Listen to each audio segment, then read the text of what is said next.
All right, I think we're live. Are we live? Looks like we're live. Okay.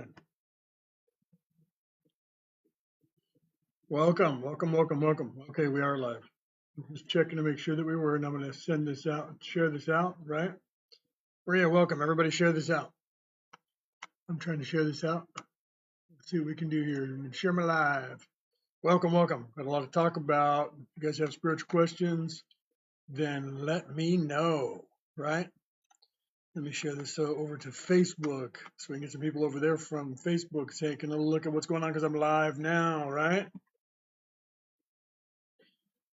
All right, here we go, right? And that's taking forever to share that over on Facebook. Sorry about that, people.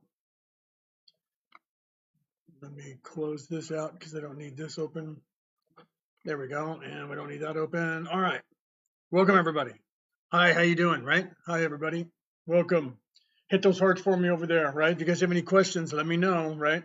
My name is Leonard O'Neill, and I am here channeling, as you can see, that way, Archangel Samael to answer your guys' spiritual questions. If you haven't seen me before, then you don't know that I'm a psychic medium. I'm also a channel. I channel many different entities, and I've been lately channeling Archangel Samael, answering spiritual questions, telling the truth about what's going on this world. Hope you guys can hear me okay. I'm in a different room of the house today. That's why the lighting isn't as great because the lighting's right above me. I'm usually in the office, right? Hit those hearts for me, champions. Hit those hearts for me. Share this thing out. So if you guys have spiritual questions, then ask, right? This is the book right here. Whoop, that way. That's my book that I wrote. The Reality About Reality, Returning to the Old Ways. It's about what's going on here in this planet, in the universe. So we can start with that. Let's start talking about that, and then you guys can ask questions. And bear with me because the questions get really intense. There's a lot of questions that pop up. So if I miss your question, please have a little bit of patience with me because I don't have a moderator on here today. My wife's usually doing that, but she's at work today, so I don't have a moderator to help me pin things to answer your guys' questions. So once the questions start flying, I'll try to get to everybody as fast as possible. Okay, so hopefully you guys can hear me okay. It looks like my mic's working. Like I said, I'm in a different room, so the sound system is a little bit different in here.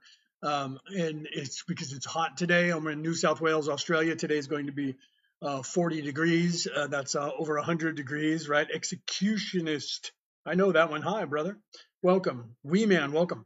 Right. Welcome to everybody that's here. Like I said, smash those hearts for me, please. Okay, so let's start with, I'm just going to start talking until you guys answer questions. Let's start talking about spirituality. We just had Three Eye Atlas go by, and everybody was talking that it was an alien, it was a spaceship, it was a drone, and I said that's not going to be a thing, right? And it wasn't. It was zero. However, I was on the Commander's show, Commander Elyon show, with my buddy Eddie, who was on there. I was actually in the audience this day, but my buddy Eddie was on there with another gentleman, and both of them were native and knew about native stuff going on, right? So there was a lot of talk about Three Eye Atlas, and I was listening to them intently because, knowing Eddie working with the natives in the United States, and when I'm part native, I look European, but I am 5% native.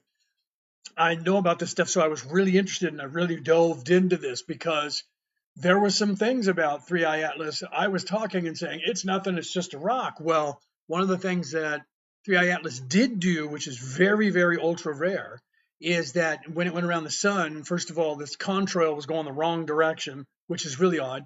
But secondly, it turned from red to blue, which is ultra rare that it turned to blue. The natives in the United States started talking about that because there's an ancient prophecy, right? Why does Samael appear as a lion-faced serpent? And what depends on what you have to realize is symbology in the past meant a lot of things. Like Thoth, the Atlantean, has a hooty bird head, right? It doesn't mean that somebody cut off the head of a human and put a hooty bird head on a human body, which is what a lot of people think. The hooty bird, that bird that they have, is wisdom. In the ancients, that meant wisdom. Just like when he had a bird head with a beak and wings, it doesn't mean that he had wings on the back of him. It just meant that he had the ability to fly. It doesn't mean that he had wings that he flew around with. So having a head of something other than a human on something in the past in any religion, especially the older the religion, the further back you go. And I know that I'm a theologian. I'm also a minister of 4 different religions. So I'm not talking from the standpoint of just some dude who thinks he knows what he's talking about when it comes to that.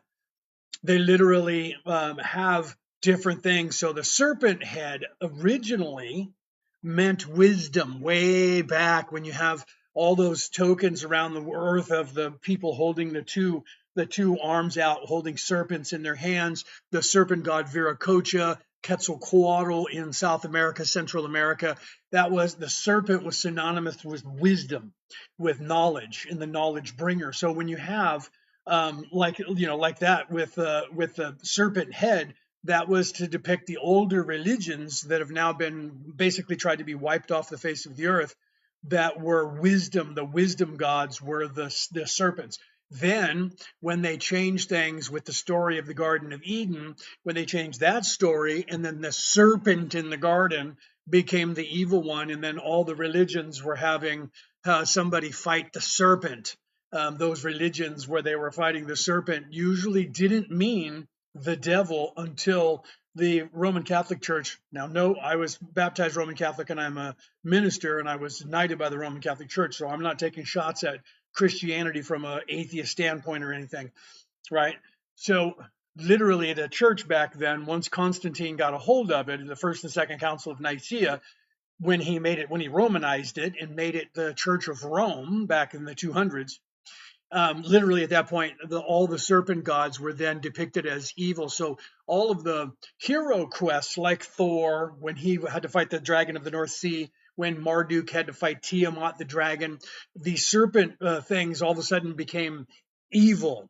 And it wasn't really that, it was overcoming something in all of those things, which was a wisdom and an understanding, a sacrifice, and a resurrection, just like Jesus fighting the serpent in the garden. That was his temptation. It wasn't literally a snake that he had to step on. That was proverbial. It was him overcoming the temptations of life and living in the flesh to then rise up and become his true self and what he could be. So you have the story of Samael being one of the angels who fell, who delivered the chaos and evil to the world. So because of that, he's actually a light bringer, just like when you hear them talk about, I was going to say Sut or Sut, the destructor, was also a light bringer, but that's where we get the idea of Satan and that sort of stuff from the Saturn worship, where the Satan is synonymous. Weirdly, Satan is not a serpent at all. Satan is of a devil, is depicted as either Bahamut, with the goat head, goat, not snake, or the red guy with red leathery skin and horns with a goatee and a pitchfork and a tail. None of the devils that are currently on the earth were ever depicted as a serpent, except for when they say the devil in the Garden of Eden, the serpent in the Garden of Eden. And the serpent in the Garden of Eden wasn't even the devil. It was the ego within. It was the temptation of, I could be as Jesus. I could be human and have a human wife and children and live and grow old. If you saw the version of the Last Temptation of Christ with Willem Dafoe playing Jesus, you see exactly that playing out. That in that temptation, Jesus was seeing himself with Mary, married and having children, and that was his temptation, to not die and ascend to heaven, but to live a life of luxury on earth. So the overcoming the serpent is not overcoming the devil or the demon. It's actually overcoming the ego within yourself, and then the illumination. So the wisdom, the ego was synonymous with the actuation of wisdom in the old world, and then it turned into the devil who's trying to possess your soul. So, you guys have any other questions? Go ahead. So I'll go back to the blue contrail from Three Eye Atlas. So the blue contrail for Three Eye Atlas is synonymous with. First of all, I looked it up. Let me start with that. I looked it up and went, how rare is this blue contrail, right? Yeah, the venom of Samael destroys all the egoic masks caused by trauma. See, now, right. See? So literally that knowledge that is brought to you by that serpent is actually gets rid of the mask, gets rid of that. So you need the ego. We all need the ego to ascend. We Americans get the English and people in Europe a little annoyed with us because we always say, when you come over, check your ego at the door. And they think that we're saying that you can't have an ego, and they get mad at us because they say, look, we need the ego to actually push us forward. We're not saying that. We're saying don't be a dick. If you want to come over here, don't be a dick and don't be aggressive and fight and argue. Be a nice person if you come in here. So we say check your ego at the door. It doesn't mean and nobody can have any ego or use any ego in any way, but they don't know that around the world. But everybody in America, North America, understands that because we've grown up with it. But we get into trouble with Europeans when we say those things because they don't understand. It's a cultural divide. We realize that the same thing that they realize, that we need the ego. The ego helps us drive forward. So it was the creation of the ego with the fall, and because then you had the veiling, you had the chaos. So now you have the boogeyman, and then you have the choice when everything was split into masculine and feminine. Then you have the choice of ego on the left shoulder, the devil on your left shoulder, and the angel on your right shoulder, the conscience, not your consciousness, but your conscience on the right shoulder. And, like the Native Americans say, whichever wolf, because they had the evil wolf and the self-serving wolf and the good wolf, and whatever wolf you feed is the one that you become. So meaning if you listen to your conscience, you're going to become a nicer person, but if you listen to your ego, you're going to become more self-serving. Do you see? So the serpent head back then was that wisdom. Just like if you look at Baphomet, depends on how you say that, with the goat head in the star for the satanic church, it actually doesn't mean what everybody thinks. They think the goat head is trying to depict the devil. It's actually not. If you actually understand that religion, you'll realize that that's also symbology, and it actually means wisdom in and of itself as well. Christians don't want to hear that though, right? So, hi to everybody. So the blue contrail is ultra rare, and I looked it up, and even had AI assist to look it up on the internet. How many times in the last 250 years has an asteroid been observed like that with a blue contrail? And they couldn't give a specific number because there might be some that we didn't see, but they said less than a handful in 250 years. So coinciding with the Hopi legend of the Kachina, the blue Kachina, and she would show herself in the sky. There would be a blue star or a blue light in the sky, and that would be synonymous with the blue Kachina saying that the time of the feminine is now ushering back in the time of the masculine. The warlike energy of the earth is over. Well, that just happens to coincide with what's actually happening on the earth right now. So it looks like Three Eye Atlas was actually the omen that somebody 10,000 years ago in the Hopi religion was talking about, and said in the future there's going to be this light in the sky that's going to be blue, and everyone's going to be able to witness it, and it's going to be the blue Kachina, and she's going to be ushering back in the feminine and moving the earth into a feminine, more not like everybody's going to turn gay or turn like girls. Those of you men who are super macho and you're worried about that because you have compensating for something, it's not what that means. It means that there's going to be a balance, the way the things that were supposed to be.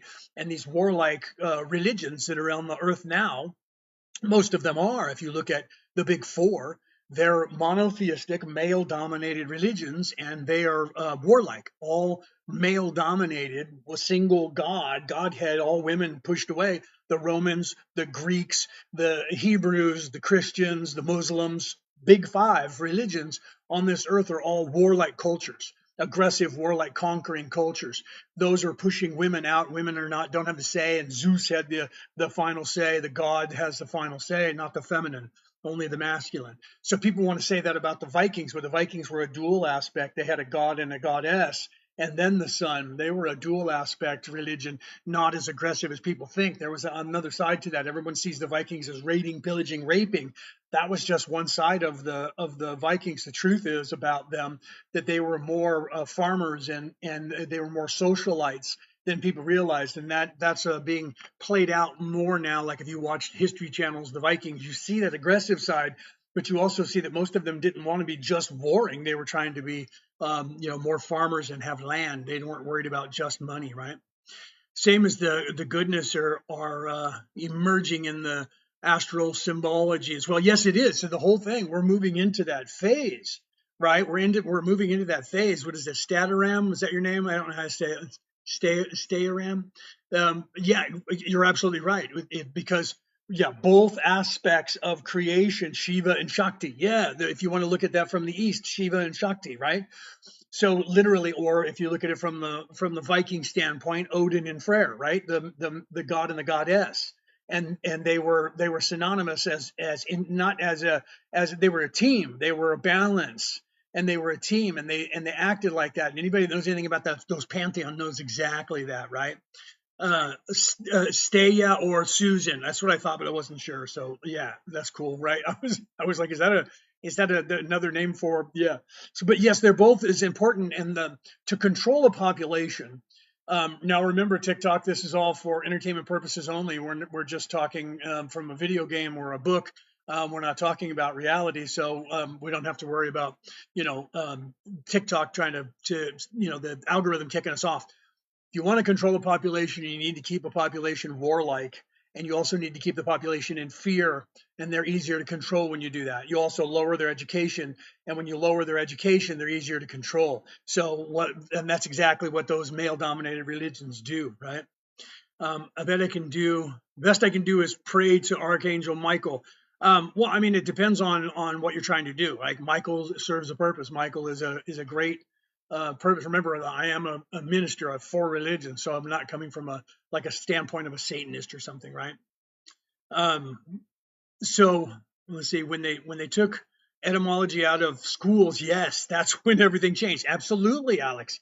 Absolutely. That's when they took everything out of there that would teach you, and out of the religions as well. That's what I wrote about, point in the wrong direction. That's what I wrote about in this book, The Reality About Reality, Returning to the Old Ways.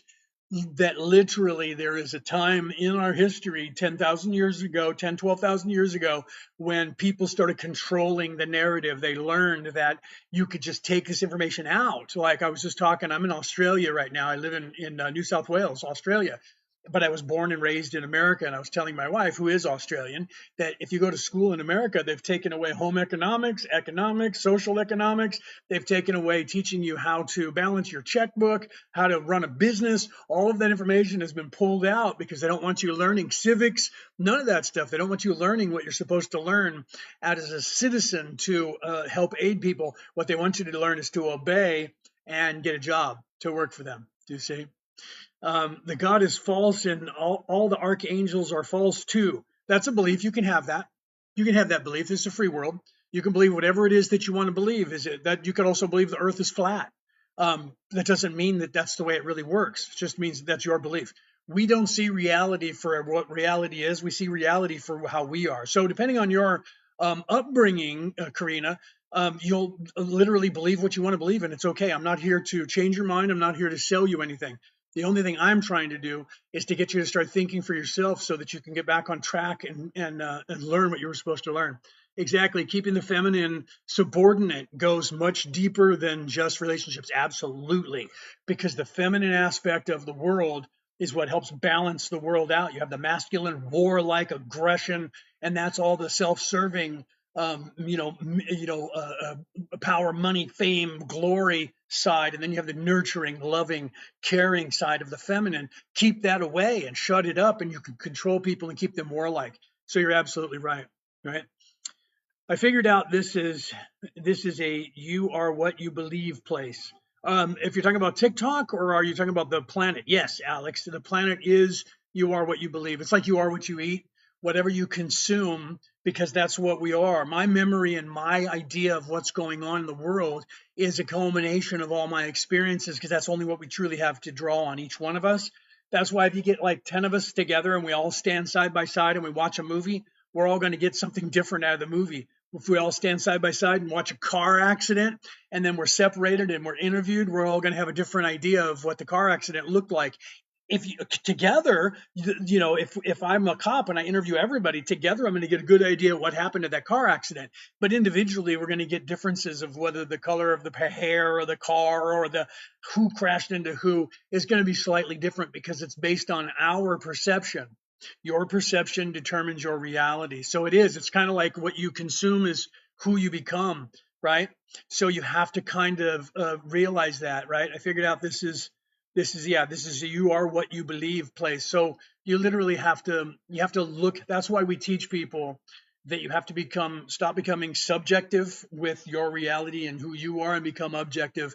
See yourself the way other people see you, not the way you think they see you, and then see reality not just through your own eyes, but through other people's eyes as well.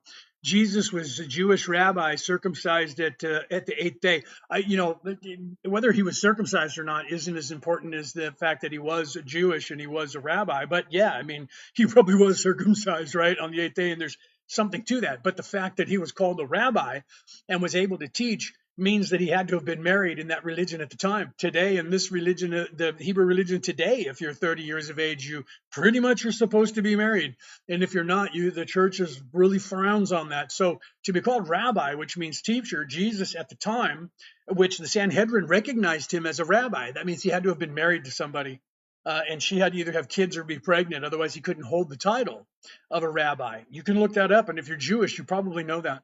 Why do you follow a Jewish fictional book as a white male? I think you're assuming that I follow a Jewish fictional book. I'm a minister of four different religions and a theologian, which means I study all history of theology and religion, and I work on that as a scientist, working with that. So I don't know what your assumption is of me following a Jewish Bible, because Samael is not even in the Jewish Bible. So yeah, but if because I am a Christian minister, you're saying that as a white male, why would I follow a Jewish? So you're saying that because I'm not Jewish, I shouldn't be listening to them. That's kind of a racist thing. I don't know if that's not as important as what's going on. The message in the Jewish Bible is the same message or the Hebrew Bible is the same message in the Christian Bible. It's the same message that's in the Viking Bible. It's the same message that's in every single religion on the earth. That's why I wrote about it in that book. And some people know about that. Love your work, Leo. Thank you. Who said that? I love you. Lenny. Oh, I love that. Love your name, Lenny. My name's Lenny. Your name's Lenny. Love that. Right? Only I spell it N-N-Y, but Leonard. Love it. Thank you for that. Let's see, a rose by a name is still a rose, right? I mean, it depends on, religions are kind of that way. Most people don't look at that. Theologians don't look at that. They look at the religion and go, well, let's see, this one looks like it was borrowed from this one and borrowed from that one. So they're chasing scrolls and they're running around their whole life chasing scrolls, trying to find what the oldest scroll is in the earth, instead of going, okay, hold on. What is it that they're all copying? What is it that they're all saying? Maybe there's a message in there that we should be paying attention to, but they don't do that because their controllers, their masters don't want that. They don't want you doing that. They don't want you looking at that, right? So yeah, so they literally don't want you looking at that. They want you looking at the scroll and chasing the scroll and chopping down the trees trying to find the forest. You're supposed to be looking within you. Every single ascended master. Let's pull away the big four religions. Let's look at Taoism and Buddhism. Let's look at what they were saying. The people there were saying the same message. The message was, if you want to get out of here, if you want to find your way out to heaven, all you have to do is look within yourself and become a good person. You're either self-serving or you're not. You're either in service to others or you're self-serving. You've chosen one of those. No one is in between. They're lying if they say that. Someone says, I'm neutral. I'm neutral. That's a self-serving person who's lying and they don't want you to think they're evil. Okay. So that's literally that, right? Enki. I love you just threw that in there, right? Enki. And you were probably saying something before that. But yeah, the different gods in the different places, so that the further back you go, you're going to have different god names. Everybody had different god names that all meant the same thing. The dynamic that was at the top, it's either a male dominated, female dominated, or a dual aspect or an androgynous aspect dominated a creation story and how the world was created and who's in charge. But after that, the pantheon of how it works after that is just synonymous with the culture at the time. Like you have the 9 worlds or the 10 worlds of the Vikings. Those are just the 7 chakras plus physical places like heaven and the Middle Earth. So it still comes out to be the same thing if you're actually paying attention. Otherwise, you don't know. Lily says you're back. Yay, you're the best teacher. Thank you for that. Share this out and hit those hearts for me, guys, so we can get the hearts up, so we can get more people in here, right? So welcome back. Yeah, anybody that I missed, I apologize for that. I don't have my wife helping me to pin your guys' comments, so I have to actually read what's going on in the thing there. The idea of one God, one creator, one infinity. Well, see, and the one God, when you say the word God in the modern day, people think of a man in a toga on the top of a mountain. That's just not what that's supposed to mean, right? It's supposed to be a Godhead, the Godhead being a masculine, feminine, androgynous, no sex. There's no sex. Sex is down here. Sex is separated down here. Anunnaki magic, Marduk. Okay, Anunnaki as a catch-all phrase, the way you know, doesn't actually exist in reality, but the catch-all phrase is okay that you're using the Anunnaki as this, these space beings that came to Earth, but they weren't called Anunnaki, didn't call themselves Anunnaki. And the translation that you're basing the Anunnaki on is from Zachariah Stitchin in 1948. He mistranslated those words. That's been proven by the scholars of the Mesopotamian cuneiform. And then Giorgio Tsoukalos from the History Channel and Prometheus, he then said the god Anu, and then 2 seasons later said those from the heavens, and everybody in the Ancient Aliens jumped on it and called the Anunnaki a thing, a people. And they're not even a people. It doesn't exist. The word Anunnaki was Anunnaki, not Anunnaki, Anunnaki. Anunnaki means not God, means sub-God, means princess or prince, or priest or priestess, not space beings at all. So the translation of the word Anunnaki is wrong. Marduk is the only character that was actually said to be, and there's that same savior character as Jesus. He was a god who was descended to earth and was mortal, and then had to fight the serpent, Tiamat, his grandmother, great grandmother, and then he defeated that and was raised back up to God's status. So it was the same fall, the same descension onto earth, sacrificing yourself for the people of earth, and then ascending back as a godhead. It was the same story as Jesus. Thor did the same story in the pantheon there. Moses did the same story, 4,000 years before Jesus came to be. And then the story from like Lao Tzu in the Tao, that was 634 BCE. So that was before Jesus was born, 600 years before Jesus was born. He said the same thing. So did the Buddha at the time in China. They said the same thing, right? So what is this? God is the term for creator. Yeah, Allah would be more apt before to refer to a singular being. Well, it depends on what word you're using. Allah is a Sanskrit word, or it's actually a Arabic word traded from a Sanskrit word. So Allah is just a word that, I mean, if you're trying to tell everybody that Allah is the correct because you're a Muslim, then you go to the people in Egypt, the Africans in Egypt, and they're going to tell you that it shouldn't be that word either. They don't like the word God. They translate it to Pharaoh, or they translate it to Ra, or one of their gods. So each culture around the world takes that Godhead and says it's this name because that's the name we like, and that's what it should be, and that's the correct name. All of them are exactly the same. Because if you want to look at it, the word Allah comes from the word Adonai, which means I am. So Allah means I am. Adonai means I am. That's just like when people say Jesus, and they say, well, his name wasn't Jesus, and he was Joshua, and then they say he wasn't Joshua.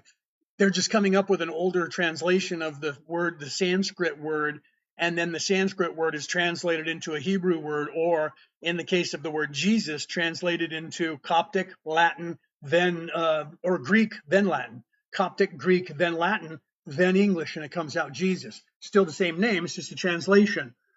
Like, for instance, my name is Leonard, Leonard. Leo is Leo, right? That's synonymous with the word lion. Where did we get that? The word lion, Lion, comes from the French word lion, which is their version of how to say the Greek word, who they invented the name, Leo, for lion. So then the French, with their accent, said Leo, Leo. And then when they spelled it to have that sound, Lyon, it was Lion. Then in English, we screwed up that word and said lion instead of lion. Do you see? So we have the word lion, which is actually accurate because it's the English word for lion from French, and the lion from French is the French word for Leo from Greek. And I know that because my name is Leonard, which means lion heart. So if I were Greek, it would be Leonidas. Okay, Leonidas, because the word nard, heart, nidus, heart pump, it would be Leonidas. Do you see? But a lot of Muslims don't follow correct teachings and ascribe panthers to Allah, partners to Allah. Well, here's the problem. The problem lies in with all religions. They do the same. There's a lot of zealot Christians that say something different. There's like the Jews and the Hasidic Jews, the Catholics and the Orthodox or the Eastern Orthodox. So depends on people's belief. Again, that goes back to people interpreting things the way they want it to be or the way they are, right? And then they start making up laws. Like, let's look at the Hebrews who, Moses came down the mountain with 10 laws and the Jews turned it into 6,000, right? 6,000 laws. But some of them needed to be that way. You don't have people getting an education. There weren't schools, so they were getting education from churches, and that's where they got it from. Orthodox, in my opinion, is the best religion. Well, it depends on what you like. Yeah, it's an opinion. I mean, I don't teach people that they shouldn't go to church. I am a minister. I don't teach you that you shouldn't go to church, but I teach you that you should think for yourself and pay attention. Because if you're a Christian in the Western world today, they don't teach you from any other book mostly than the book of Romans. Why is that? Because it was Romanized by, so that's the Roman Catholic. That's Orthodox. I was knighted by the Orthodox Roman Catholic, Holy Roman Catholic See. But the orthodoxy of Rome is Rome. That's why when you go to the churches, you listen, they're going to teach you from the book of Romans. Where was that with Matthew, Mark, Luke, John? They added that. Constantine added that. So it depends on what you like. And if you like orthodoxy, then by all means, there's nothing wrong with it. You just have to realize what they're teaching and how they're teaching and get past that, right? Thank you. Who was that gave me that? Oh, that was my wife. She's in there. Thank you for that. And I didn't say thank you to Allegorical either. Allegorical, thank you for that. My wife must be on break. Hi, baby. I love you. If she is on break. The best religion is the unified doctrine of Satan, of synth death. Well, it just depends on what you like. You can like whatever you want. You can follow whatever you want. That's the beauty of this place. It's encouraged. What do you think about time itself being its own thing and having dimensions to, and then everything's running. Let me pin this so I can read it here. I don't know if I can pin that right from here. I'd have to click over here. Is that how I do that? Yeah. And let me pin up your thing here so I can read it. Then the way I can come back to the scrolling. All right. What do you think about time having its own dimension to it? We as humans certainly, yet time does have, what time is linear and it only really exists here. So I'm not sure if that's what you're saying. And like I said, guys, when you guys start firing the questions, I'm going to try and scroll back up and get to them. So if I miss you, I apologize. Samael used to be the governor of Mars, but he fell. Now it's somebody else. Yeah, well, that Mars is gone because they blew themselves up in the war that they had, right? Thoughts on Aleister Crowley? Aleister Crowley was controlled by the CIA. Aleister Crowley was in the CIA, but he did create the Satanic Church. A buddy of mine who's a Satanic priest, I guess, met him. He's really old. He's in his 60s, late 60s. He apparently was, or no, that was Anton LaVey. I'm sorry, Anton LaVey. But both Aleister Crowley and Anton LaVey were both controlled by the CIA, crazily enough. But they both were, Crowley. I mean, the stuff that Crowley talked about. I mean, think about the Necronomicon that Crowley talked about. That was kind of crazy, right? Aleister was the OSS before the CIA. Yes, you know, don't you? Yes, you do, right? Aleister Crowley was the OSS before the CIA and the British intelligence. Yes, when it was the OSS. So yeah, they were a little bit more crazy. 4 dimensions like Albert Einstein, or do you think we have more? We have more than 4 dimensions. We have 12. There's actually 13, 14 dimensions, but that's just on the way up through octaves, right? We're in the 3rd dimension, but there's another D that science doesn't want to talk about, right? That because they don't believe in it. There's the dimensionality. That's this physical place. This is dimension, physical. Then there is a density, and the density is a spiritual, and that's the other side of this. The other side of this physical. Physical is one reality, and the other half, you can't have one without the other. So if you have reality, you have physicality. You have to have non-physicality, right, in the universe, and that's a density, and that's where you're supposed to be transitioning into. Do you have any advice on how to sever the connection to him? It depends on who you're talking about severing the connection from. Annie? So it depends on severing the connection from the physicality, or because I probably missed what you had said before that, and I apologize if I did miss that you said something above that. I apologize for that. Oh, so Samael haunts me. I'm shocked because the last time, thank you for that. Who just gave me that? Thank you very much for that. The last time he came to me, he looked like that picture. Well, that's because he was showing you that side of him. If you can just talk to him, I mean, literally, you can talk to him right now. If you want him to stop scaring you, you can tell him, But the chances are, if he's coming to you and showing you this, he's trying to show you something and expand your consciousness, right? Do you have you practiced magic or only studied it? No, I'm actually a Merlin. I'm a druid priest. I have the title, Merlin title. It took me 19 years of my life to get that title. Going to school, I learned the 18 and 21 lessons of Merlin. I also went to a wizard college that back in the 90s that Oberon Zell Ravenheart had online back in the day. So no, yeah, I'm a spellcaster, spell writer. I am a medium. I'm a Reiki master teacher. I have many titles that I don't talk about. I've been teaching how to cast spells, write spells, protect yourself. My wife and I are actually going to be teaching. Thank you for that. Whoever that threw that up there, it might be my wife, and that's my wife again, throwing that up there. If you look, she's just jumped to Merlin and Maeve. If you see Merlin and Maeve, that's our company. We're actually teaching you guys this stuff we have coming up this month. We have a Zoom course, so it doesn't matter where you are in the world. And that Zoom course is literally, in fact, let me put up our website. I'm not sure which image it is now. I'll have to put it back up later. But if you look up Merlin and Maeve, go to merlinandmaeve.com. Maybe Brooke can type it in the follow that group right there. She just typed it right there. Follow Merlin and Maeve. Defense Against the Dark Arts. We're actually going to be teaching a 2-day, 4-hour a day, 2-day course on a Saturday or Sunday, depending on where you are in the world. If you're in the North American continent or in Europe, it'll be Friday, Saturday, and it's going to be on a Zoom call. Thank you for that, baby.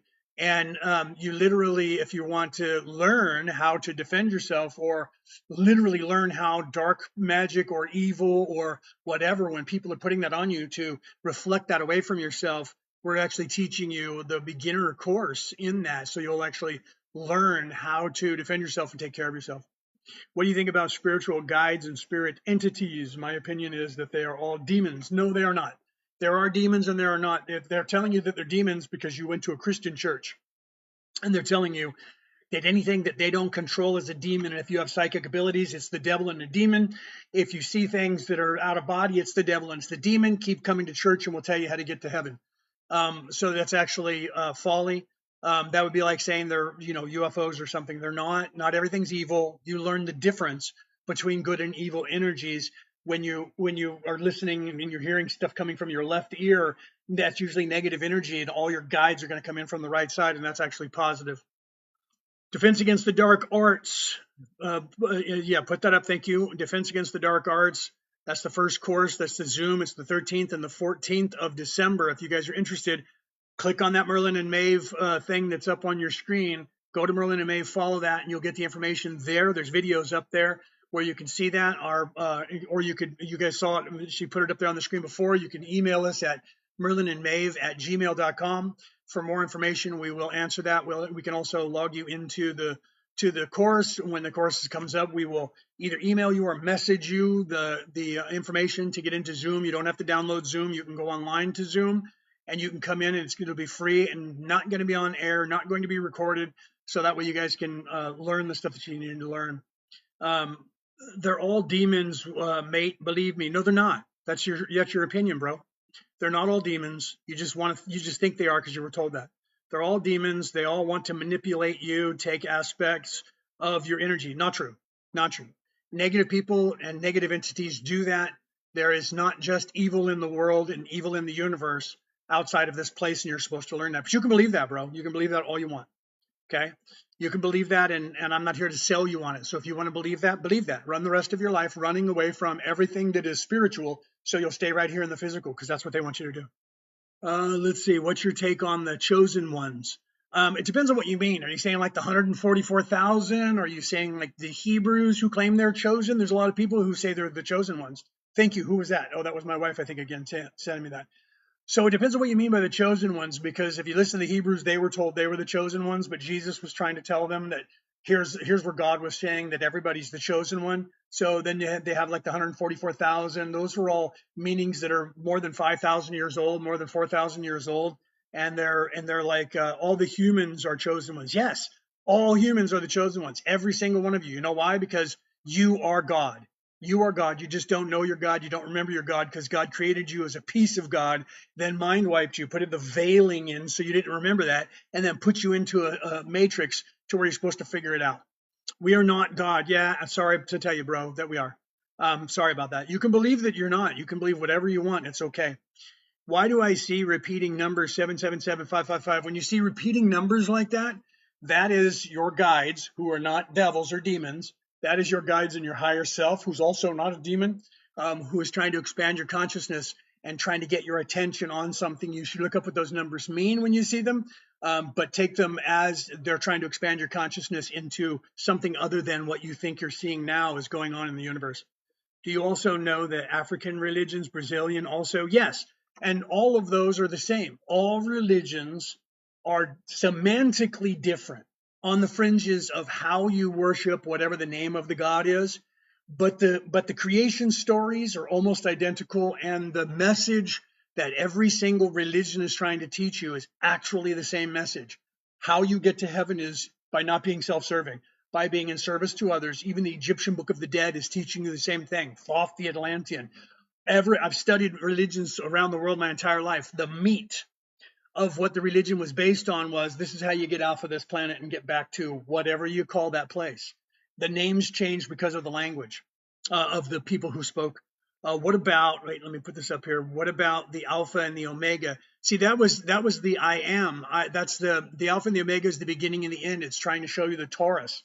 3, 6, and 9. 9 is the controlling number that keeps everything perfect. So 0 and 9 are the same. 9 is everything and nothing. Alpha and Omega, beginning and end, everything and nothing. It is the God particle. It's the Higgs boson, even in mathematics. Okay. Yeah, demons are not evil. Most evil things happen to be people and even evil spirits. And well, it depends, right? So they're just people who chose to be self-serving and evil. Okay. So demons are evil people, but not everything who's dead is a demon. Do you see? Can you talk a little bit about transmigration of the soul and how we do that? Okay, so your soul and what you're supposed to be doing here, that what you're calling the transmigration, is you're supposed to be transitioning. That's where you get the word trans in migration. Transitioning, migration means moving from one to another, right? When you're migrating, you're going from one place to another. Transmigration is you're supposed to be transitioning, migrating into a higher being. What we're doing here is when you first become self-aware, I think, therefore I am, you become a human on this planet. Then your job is to start to expand your consciousness into the realization that you are not just this physical body. You are something else. And what's happening right now, whether you know it or not, whether you like it or not, what's happening right now is the entire species is starting to move from I think, therefore I am, to I am, therefore I think. The realization that I am an immortal soul, I am an immortal spirit, and that's 4D. 5D is once you transition physically into that place. Right now, we're still in 3D, so we're transitioning into 4D, and 4D is the realization of the higher self. So first, you realize that you're the self. I love you too, baby. I'm missing you. She's at work, guys, and she's on her tea break right now. So what we're doing here is everybody was stuck here, and some of us came here to help. We're helping the transitional phase into educating you and giving you guys the truth of what's going on so we can move you guys over into 4D. In the Bible, Yahshua tells the disciples that ye are gods when extension of the source. Yes, and we are an extension of the source. Thank you very much. Let me pin that so that you guys can see that comment from Elizabeth. Jesus says to his disciples, ye are gods. We are disciples. We are extensions of the source. He was teaching that then. So, right, so you could say, oh, well, then you're just crazy and you're just listening to Jesus and you're a crazy maniac and I don't listen to Jesus because I'm a whatever religion, insert your favorite religion here. Still the same. Your religion was saying the same thing. Okay, so are we to engage in 3D with duality? Yeah, well, I mean, it depends on what you mean by engage with duality in 3D. Yes, you're supposed to be learning that, first of all, that you are not one without both the ego and the conscience. Without the masculine kundalini energy and the feminine kunda buffer energy, you can't intertwine them and be one whole balanced being. That doesn't mean sexuality, that I'm gay or I'm not gay. It's the masculine warlike, power, money, fame, click, likes, control mechanism, and caring, loving, nurturing, and balancing that out. So yeah, we're supposed to be doing that, Geo. We're supposed to be more moving into and accepting that feminine energy to balance us, so we're not warlike, we're not in fear, we don't hate each other. We're supposed to actually love people and love each other. Is the yoga of Shakti and transformation? Yeah, yoga. If you love that Eastern philosophical thought, that ideology coming into the Western world, that hasn't been taken out. It used to be in the Western world, the meditating and praying. They call it praying. It's the same thing. But the balancing of the chakras, the Hebrews knew about it. So did the Christianity. So did Christians. So did the Muslims. They all knew about it, but it was taken out. It was taken out when they controlled things back in the 200s. When Constantine changed the Bibles, they took out that information of self and self-awareness, and they kept you in the 3D and kept you stuck here. So yeah, that stuff from the East, the Taoism and the Buddhism, that stuff was not allowed to be controlled by the West, and so therefore it still exists. Okay, and that knowledge should be integrated into the Christian ideology, and it is in some worlds, some places in the world, in some countries. Sorry, I'm too far up. If you look at the Eastern Orthodox Church, the Christian Church, they didn't let them edit that, and they still have that. You look at the Ethiopians; they didn't let the Westerners, the people in the West, control their religion. They've just come back out and said, "Look, we have a complete Bible." Weirdly, all the books that's in that complete Bible are the ones that were taken out by Constantine that we now call the Dead Sea Scrolls, right? So again, like I said, guys, if I miss you, please bear with me. I'm trying to go back and look. I teach Kundalini yoga. It includes meditation, mantras. Thank you. Good. Yes, that is. I'm glad that you do that. That is badass. Teach that to the world, because that still has that balance your chakras to get out of here. Be a good person. Calm the mind. Get away from the ego. Calm the mind. Learn how to do that. How to do the Kama Sutras. Oh, what? No, let's stay away from that. How to do the stuff, not just in the physical, but in the non-physical and even in the sexual, to balance that Kundalini Kunda buffer energy, masculine, feminine, and move that up the tree, move that up your tree of life, and start expanding your consciousness. Only natural elements of entities are friends, right? If there's an answer why working with the dead is so powerful, maybe from the psychological perspective, if there is an answer why working with the dead is so powerful. Working with the dead is another way of expanding your consciousness, like people that are mediums. The medium literally means the go-between, middle, medium, between this life and the other. That's actually, people having that ability is supposed to help everybody to expand their consciousness to, wait, if there's ghosts, then that means there's something more after this life and after death. There's something else supposed to help you expand your consciousness. So working with the dead, talking to the dead and helping people with that is expanding their consciousness and showing them that there is another side to the universe. So that's what it's there for. That's literally what it's there for. So let's see, like spirits of earth and spirits of sun are good spirits, but they are assigned to their own roles. Yes, wise sage. Yes. See, so you're not exactly like you're thinking, you were saying before, right? No, you're right. Everything has a job. Everybody serves the all, or the one consciousness. Even Samael, wrong way on the screen. I'm looking on the screen. I'm going backwards. Even Samael, even the devil, even Satan, even whatever you want to call that, even the evil people here on earth that are controlling things. Remember, TikTok, this is all for entertainment purposes only. I got to start putting that on the screen. All this information is for entertainment purposes only. But everything has their purpose, whatever it is. So if someone chooses to be evil, they still serve, because they're serving as evil. Like spirits of earth and spirits of the sun. Oh, we were just saying that, right? So yeah, right? Yes, amen to that. So literally, your focus determines your reality. So if you only see negative and evil, that's all you're ever going to see, because that's all you're looking for. If you only see good and angels, that's all you're ever going to see, because that's all you're looking for. Do you understand? Your focus determines your reality. So what you look for and what you learn is going to be what your focus is going to be on, because you're focused on that. So your focus determines your reality. So if you go down that path of, oh no, the devil is in charge, or the evil people are going to take over the earth, or and you run down, say, all of those rabbit holes of paying attention to that, that's all you're going to see. You're not going to see the good people that are fighting against it and the things that the good people are doing to combat that idea of darkness. You won't see that.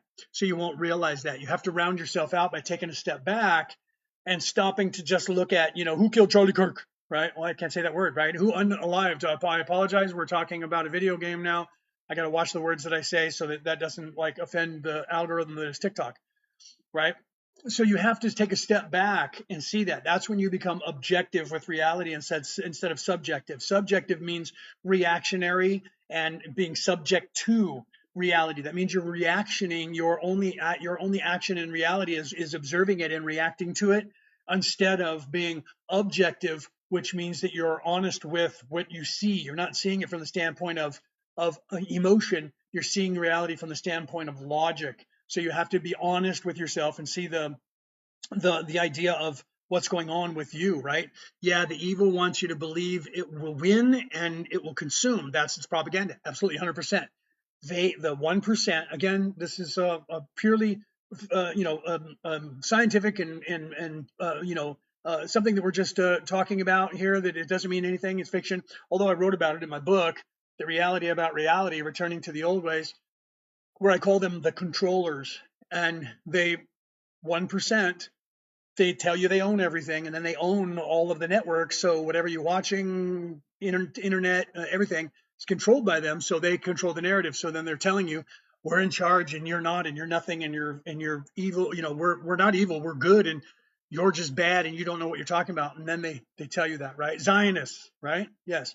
Also, Scientology has a point when they say that we're made from different beings. Well, so you always have to tell a little truth with many lies. That's how the devil can affect you, right? Adolf Hitler actually said that if you want somebody to believe something, you tell a little bit of truth with your lies, and you lie often, and you tell it often enough that people start believing it. Okay, so I've researched Scientology, and their method on its face is good, what they're trying to do. Unfortunately, like everything else, is being controlled by evil people at the top.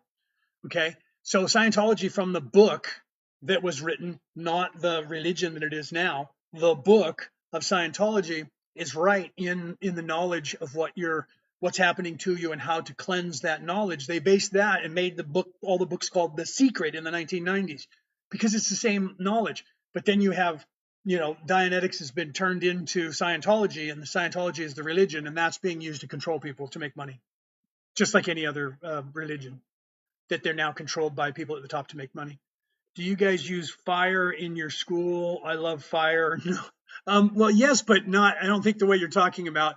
When we're going to be doing the Zoom class, there is going to be some, burning of incense and things like that. But yeah, not. I don't know how you mean the fire, right? When we're doing that, but we are going to talk about that kind of stuff, right?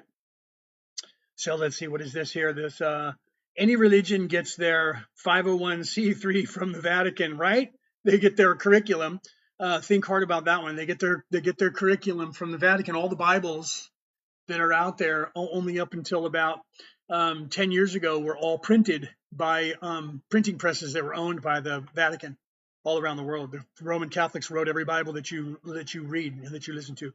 I combine it with the wind and visualize tornadoes of fire. That's good, right? Like the pillar of fire in the Bible, if you think about that, with the might of the cool technique that we use. I think, you know what I mean? The swirling, that's good to visualize that with the fire, because that's a cleansing. Fire is cleansing. It's also life bringing, right? If there's a forest fire, it burns down all of the dead stuff and some of the live stuff, but all the smoke that comes off of it and the ash that comes off of it and the charcoal that's left over is miracle grow for all plants. So out of that death becomes renewed life that grows at a crazy rate of speed because of that, right? So I was also a chemist. I was a chemist for 10 years in the United States of America. I'm no longer listed as a chemist. Well, I'm still listed there, but I'm no longer legally able, because I have to take a test every 10 years, and I haven't taken one in almost 10 years. But I was a chemist for 10 years in the United States, and we used to teach people that, right? Especially when they were dealing with pools and spas. If there's a forest fire, be careful, because all that smoke in the air that you're smelling is superfood for algae in your pools, right? Okay, let's see. Can you expand a little more about the is that like the tree of life? Is that what you're talking about? If you're talking about that, and not only Samael, but okay, but Belial, Lilith, etc. Okay, so let me go on that, right? So let's look at all of that. There is a dual aspect. This is what people don't know down here. There is a dual aspect to the archangels, right? The ones that fell were actually didn't fall because they rebelled against God. God told them to do so. God needed that. There was a time before the veiling.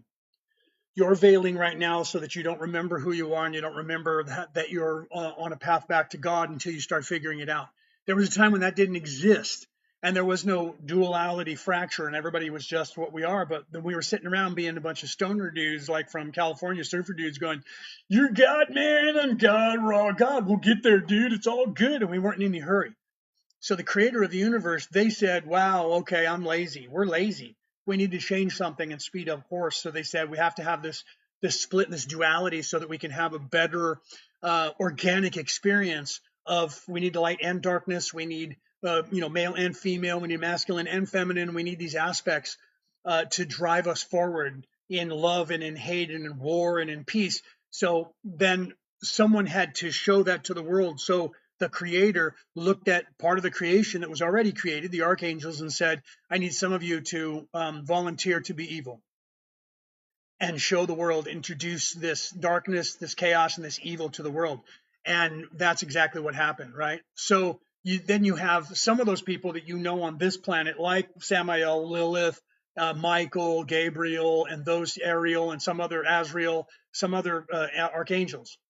You know those names. There's a lot more that you don't know because they were not here and synonymous with this world, because they were on another planet. And so if you go to another planet, this third dimension, you'll find that their religion has different archangels, maybe even called something different, right? Hold on, I gotta move the puzzle piece so they know I'm not a robot. Okay, there we go. I had to put the puzzle piece in so they knew I wasn't a robot.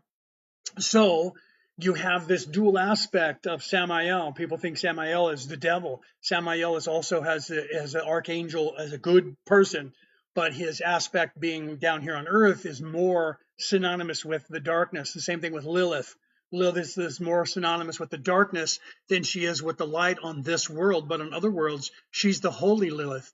So because she didn't, the dark aspect is not on that planet, because another angel played that part on that planet. So those things happen, and the darkness, and so there is that group that creates that evil on all the different planets, who becomes that, and they take over that darkness, and then they become the devil and evil and stuff like that. But they all serve the all, so it doesn't really matter. In the non-canonical books, the highest level of angels are feminine. Could you speak about that? Well, it depends on your religion. Different religions will tell you different things. So if you look at, it depends on the religion you're looking at. Some religions are male dominated, so all the archangels are men. Other religions, the archangels are all female. Like in the Vikings, you have the feminine angels who work as the angel of death to collect the dead and bring them to heaven. Then so you have a dual aspect, God, goddesses. There is no difference in that pantheon. They're equal. So you have Thor and Odin, but you have Freyr, you have Hela, you have other names that are feminine. Odin's wife, Thor's wife. You have these goddesses that are in charge as well. So it depends on the religion that you're talking about, where that structure differs, and then it's going to be determined by the culture, whether the culture is a warlike male dominated religion, or a dual aspect male female religion, or a monotheistic female, one creator female. So it just depends on where, but everything is, the higher up you go in reality, away from this physicality, there is no caste system, there is no in charge, there's just the creator and those who do things to help the rest of the universe for the creator, right? Honestly, don't know if my soul is a long time human or a tool from the infinity. Reality is so weird. Well, see, you have to decide that. But if you still don't think I'm crazy, right? Even though the conversations that we had, if you don't think I'm crazy, chances are you came here to help. Otherwise, you're about to wake up to the realization of what's going on, my friend. Social experiment. Everyone is constantly shifting. Search up quantum leaps. Well, yeah, well, quantum, yeah. Yes, I mean, that's just like the possibility of this reality and what's going on here and the things that have changed. You know what I mean? There's a lot that's going on because there is dark people doing, rewriting the history and rewrote the history in the past. And then you have people like myself who came here and we're fixing that history and we're rewriting that. So it's changing things. So people are changing, right?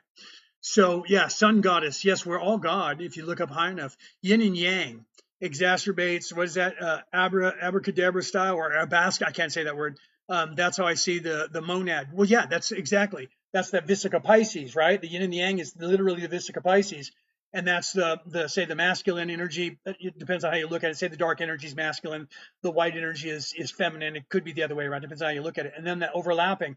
That's the chakras. The overlapping is the heart. The heart rules both aspects because even people who are evil they just love themselves.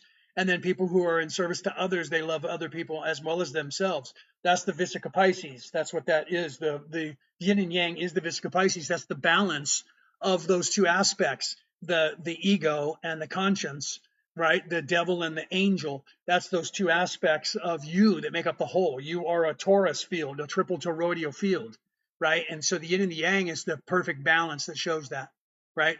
So that's literally what it is. It's literally the toroidal field. The upper three chakras are the feminine, the white of the yin and yang. The lower three chakras are the physical place, the physical, the masculine, right? Nature, masculine, everything that's physical, and then everything that's astral.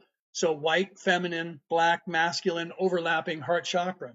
A little bit of both in the one. That's what that's the triple aspect of the dual aspect of the condition that is the third dimension. We're already dead watching this part of the timeline. Well, it depends on how you see that, right? I mean, we're both dead and alive at the same time because time doesn't exist only in this place, right? So your focus determines your reality. If you believe this place is real, then you believe you're in it, then you believe you're living. But you're already dead, but you're also not dead because you're an immortal spirit. So you're already non-physical. You're already astral. You just don't realize it because you're veiled. So you're onto it. You're onto it. it's a very good ideology of thinking about that, right? Um, so you just have to realize where you are, right? I agree. I have already died earlier in my original life. Well, you've probably been here for many lifetimes and you've died many times and you're dying right now, but you're also being born, right? Because the truth is, say you knew who you were in a past life. Well, you are that in a different time, right? You're all that in a different reality. You're there now, just like you're here now, but your focus determines your reality. And right now, your focus is this avatar that you're in. Do you see? So yeah, so you're in a wave superposition state. Let's get physics on it, right? You're like Schrodinger's cat, right? You're in that box, Pandora's box. You're in that box, and we don't know until we open that box whether that cat's alive or dead because it's in a wave superposition state between life and death. Till you open it, you have to observe it to find out what's happening in there. Same thing with your soul. You have to observe your soul to find out what's happening in there. Thank you, whoever sent me that. Who did that? Raven. Welcome, Raven. And I also got something from Roses from Dira. Thank you for that. I didn't see that. Raven, welcome. Bonjour, bonjour, welcome. Okay, so let's see. There is an inner architect that you can rewrite. Hold on. Let me see. Rewrite, heal your past, and bring forth your own future. Yes, Jack, you can. You can do exactly that. Yes, your focus determines your reality. You can fix any part of you at any time just by rewriting it. And that's what we're doing here. On the earth, we're rewriting our past to create our new future. People need to realize that. Time is transcendental. That goes back to that transdimensional thing that's happening. Are we in the last reincarnation, the consumption of the age? Yes, we're trying to make it so. But when we fix this, let me give you a little secret. When we fix this and everybody transitions into 4D, if you're not awake enough, you won't even remember it. And when people like me say, do you remember when the world was crazy and everybody thought we were all going to die because we were in the end times and evil people controlled? You're going to go, that never happened. What are you talking about? That's a Mandela effect. That never happened. Some of you guys are really weird and you think that stuff. Right? Aggie says, I believe I know which archangel is my protector and my guide, but how do I know that I'm right? You either know it or you don't. Thinking makes something wrong or right. You either know something or you don't know it. When people always say to me, what makes you think you know what you're talking about? Thinking is a third dimensional construct. Thinking creates doubt because of ego and then your conscience. So it creates a battle when you think you know something or you don't know it, right? When somebody says to you, do you know the capital of Zimbabwe? You either know that or you don't know it. You think about whether you know it or you don't know it. So you know who your archangel is. Trust yourself. You know the answer to that. Trust yourself. Yes, you can. I believe that getting downloads 3 weeks in a row, Jack. Wow, you're getting hit. It's that time, full moon, this crazy full moon that we just had. What's happening right now? It's starting to wane. Metaphysical space you can go to. Yes, yes, you can. There is a place that is not a dimensionality, that is a density, and that exists outside of time, outside of space time, in time space, right? Or outside of time space, in space time. So there is no time there. Time is subjective. Time is the distance it takes from the physical body to move from one place to another when you're outside of this physical body. That makes a lot of sense now. Thank you. Thank you for asking questions and listening. If you want to let go the ego dynamics, you can do it in one session with, and okay, so look at that. If that vibrates with you guys, what Jack is putting up on the screen, let me pin it so you guys can see it. If you guys, if you vibe with that, go there and take a look at that on the screen. You can see it up on the screen. Go there and take a look at that and see if that's something that you vibe with. If so, it'll help you, right? Reese, welcome, brother. How you doing? Wow, I didn't expect to see Reese here because he's just not really usually on TikTok. Welcome, brother. Wow, so many questions. People are here, right? Yeah, bro, it's crazy. Thank you for being here, dude. I should make you a moderator if you're going to hang out for a minute, so you can help me with the crowd. That will get the ball rolling quick time, right? Okay, so depending on what you want to do love your vibe, bro. Thank you. I love you too. Thank you for that. Much gratitude. So, like I said, ask me questions, man. It's why I'm here. I'm here to tell you the truth and to help you guys to unlock this information. You can ask Reese, who's in the crowd right now. Reese has literally been a friend of mine since like 2017, maybe 2016. We go way back, almost 10 years. Reese can tell you that I don't change. This is me, man. I'm trying to answer you guys' questions. I love Reese. I'm glad you're here, brother. Thank you for popping in. Thank you for coming on. He's not really keen on TikTok, but he decided to come take a look. Thank you, brother, for doing that. Let's see. Yeah. So were you talking to Jack? Yeah, thanks. I actually enjoyed working it out with mine. Also helped me to understand it. See, there you go. So Raven saying that Raven vibed with what Jack was talking about. So I trust Raven too. So if you guys are interested in that, take a look at that because anything can help. Everything serves the all. We just have to realize it, right? In dreams, I have been carried by Atos Dios, and Patid Cerberus, right? Is that what you're saying? Yeah, Patid Cerberus, light and dark are friendly. Light and dark actually work together, even though there's this aspect that people think evil is adversary to light. They have to be because they're opposing. You can't have darkness if you have light, and you can't have light if you have darkness because one consumes the other. Do you see? So they're opposing views. Ever met an audience that's just mind controlled? Well, some people are mind controlled, like everybody's trying to be controlling the minds of everybody on the earth. That's why I wrote this book. Whoop, the other way around. That's why I wrote this book, The Reality About Reality, Returning to the Old Ways, because I'm explaining to you in there that's kind of that's exactly what's going on here, right? It's exactly what's going on here is that there are a certain group of people that are trying to control everybody's minds, and they're trying to keep this stuff away. Certain people can unlock the Kundalini, certain people cannot. Yes, it depends on where you are in your development. Some people don't understand what it is, so they don't know what it is, and they're afraid of the Kundalini. And remember, Kundalini is just the masculine. Kundalini means masculine, means, and Kunda buffer is the feminine. That's why there's two energies, right, that intertwine. One is masculine, one is feminine. It's the balance. So the total overall balance. Some people can't unlock that. You're absolutely right. Sean Michael, everyone can when they release the distortion. Thank you, Jack. Yes, everyone can when because everything is a distortion. Distortion is distraction. When you're distracted by the tree of life itself and living in this place, it's harder to channel that Kundalini or any energy that is a balance. You have to balance yourself balance your chakra, center, cleanse, balance yourself, eat the right foods, meditate or pray or whatever it is that you do to get yourself into that Zen place, then you can actually balance the energy of the universe and pull it up through your body and utilize that energy. Absolutely.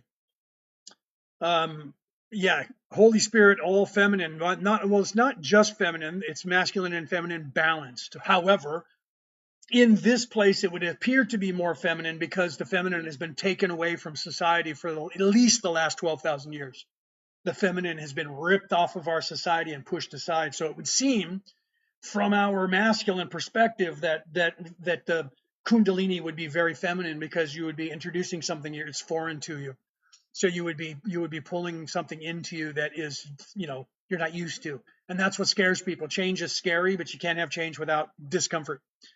Everything is masculine and feminine in some sort of balance or unbalance, depending on perspective. Again, your perspective, your focus determines your reality. You're 100% right. Everything is masculine and feminine. Nature is just balanced. Nature isn't only masculine and feminine, but some things are separated into it. Some plants are masculine and feminine, trees are masculine and feminine, animals are masculine and feminine, but they're not evil or good. They just do what they do. They start when they start becoming self-aware, then you'll have a dog that would be taught by people to be evil. You know what I mean? It is the balance, but she's been neglected for so long. The feminine, you're right, Sean. They're right. The feminine has been pulled away from us and shoved out because people caught in a lizard brain and masculine live in fear and they're easier to control. If you keep people warlike, they also die sooner because they go to war and they don't live past 35, 40 years of age, right? The average life expectancy of the average human for the last 1,000 years has been about 38 years, maybe 40 years of age. As we've come closer to the modern era and people are moving away from that warlike attitude, we're starting to live longer. And the society will tell you, it's only because we're eating better. No, man. Look back at Jesus's time. They didn't have any crap to put in their food. They ate all organic food, but they didn't live very long. Why? Because they were darker. In my living dream, I'm from Sandwich, right? Sandwich, oh, masculine and feminine. Yeah. Well, I mean, if you're doing it right, Jack, you're absolutely right. You should be a sandwich of masculine and feminine. You should be that thing in between the two that is the balance of both energies. That's what we're striving here, right? It's difficult rising the fluid up your spine. And do you recommend anything? Andre, if you look, there's a website, and I don't know the name of it right now, but there's a website that you can look.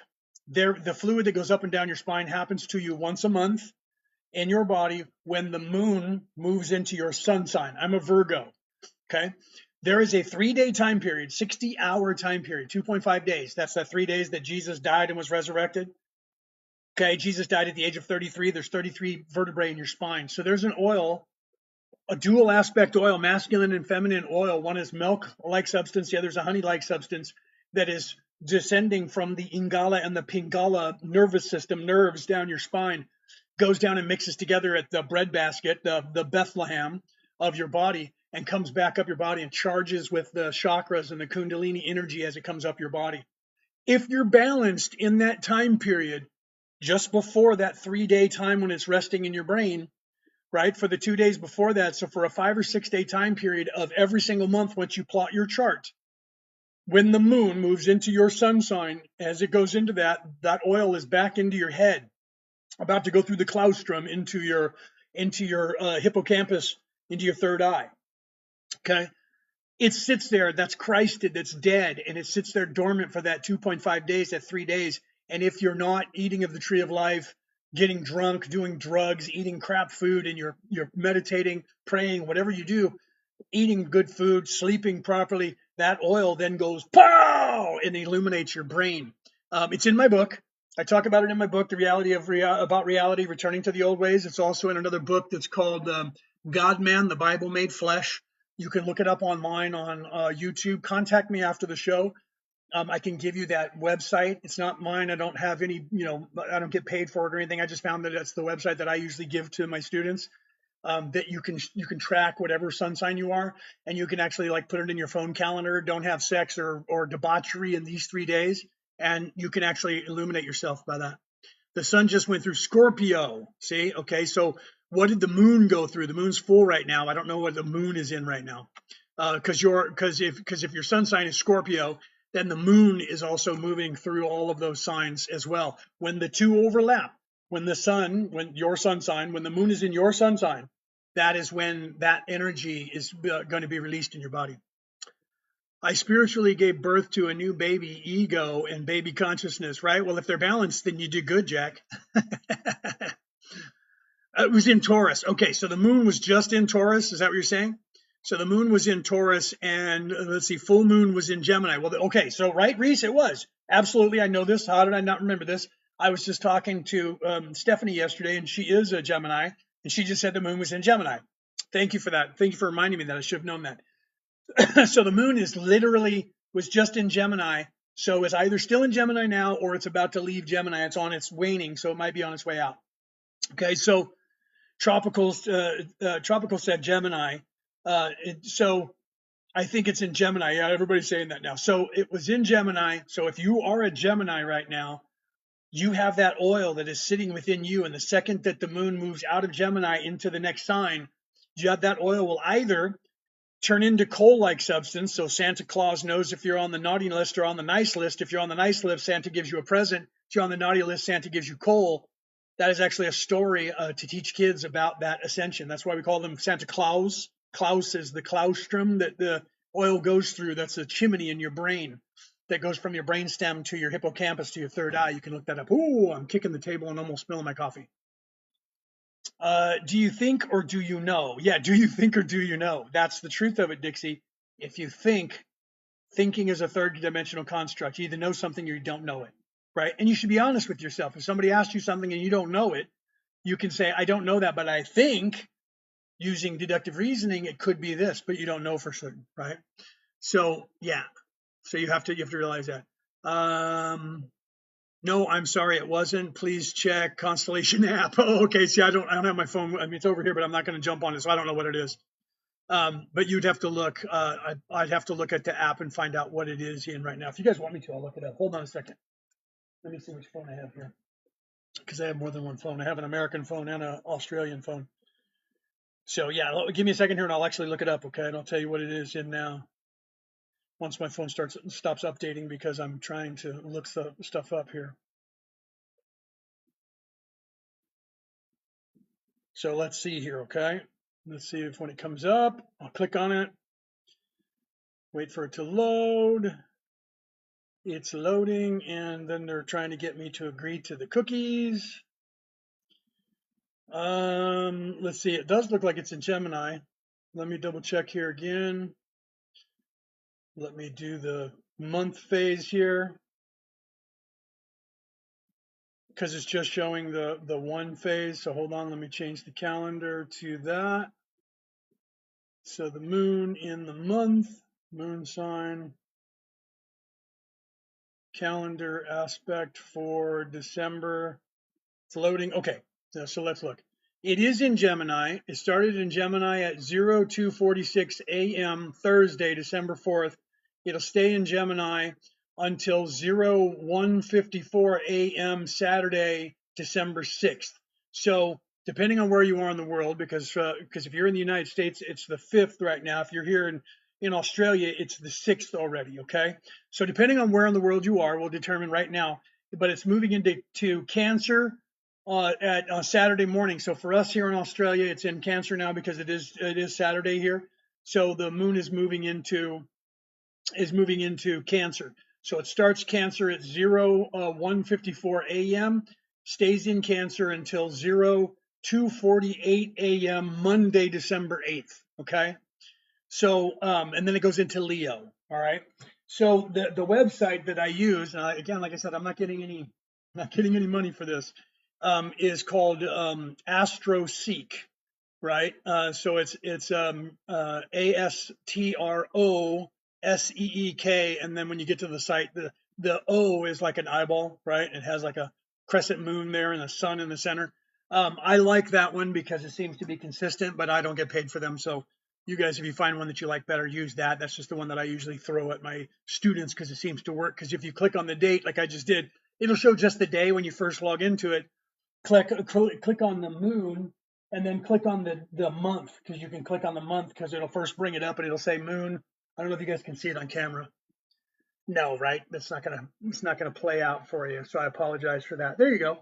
Okay, so if you see there, you can see where it shows the moon, and then down here I clicked on December, and then it brings up this part of it that is all of the days, and all of that tracks. Do you see how that is? And it tells you the time that it moves in and out of the month, and you can just see what you are. Okay, so if you find a calendar that you like, just use that, right?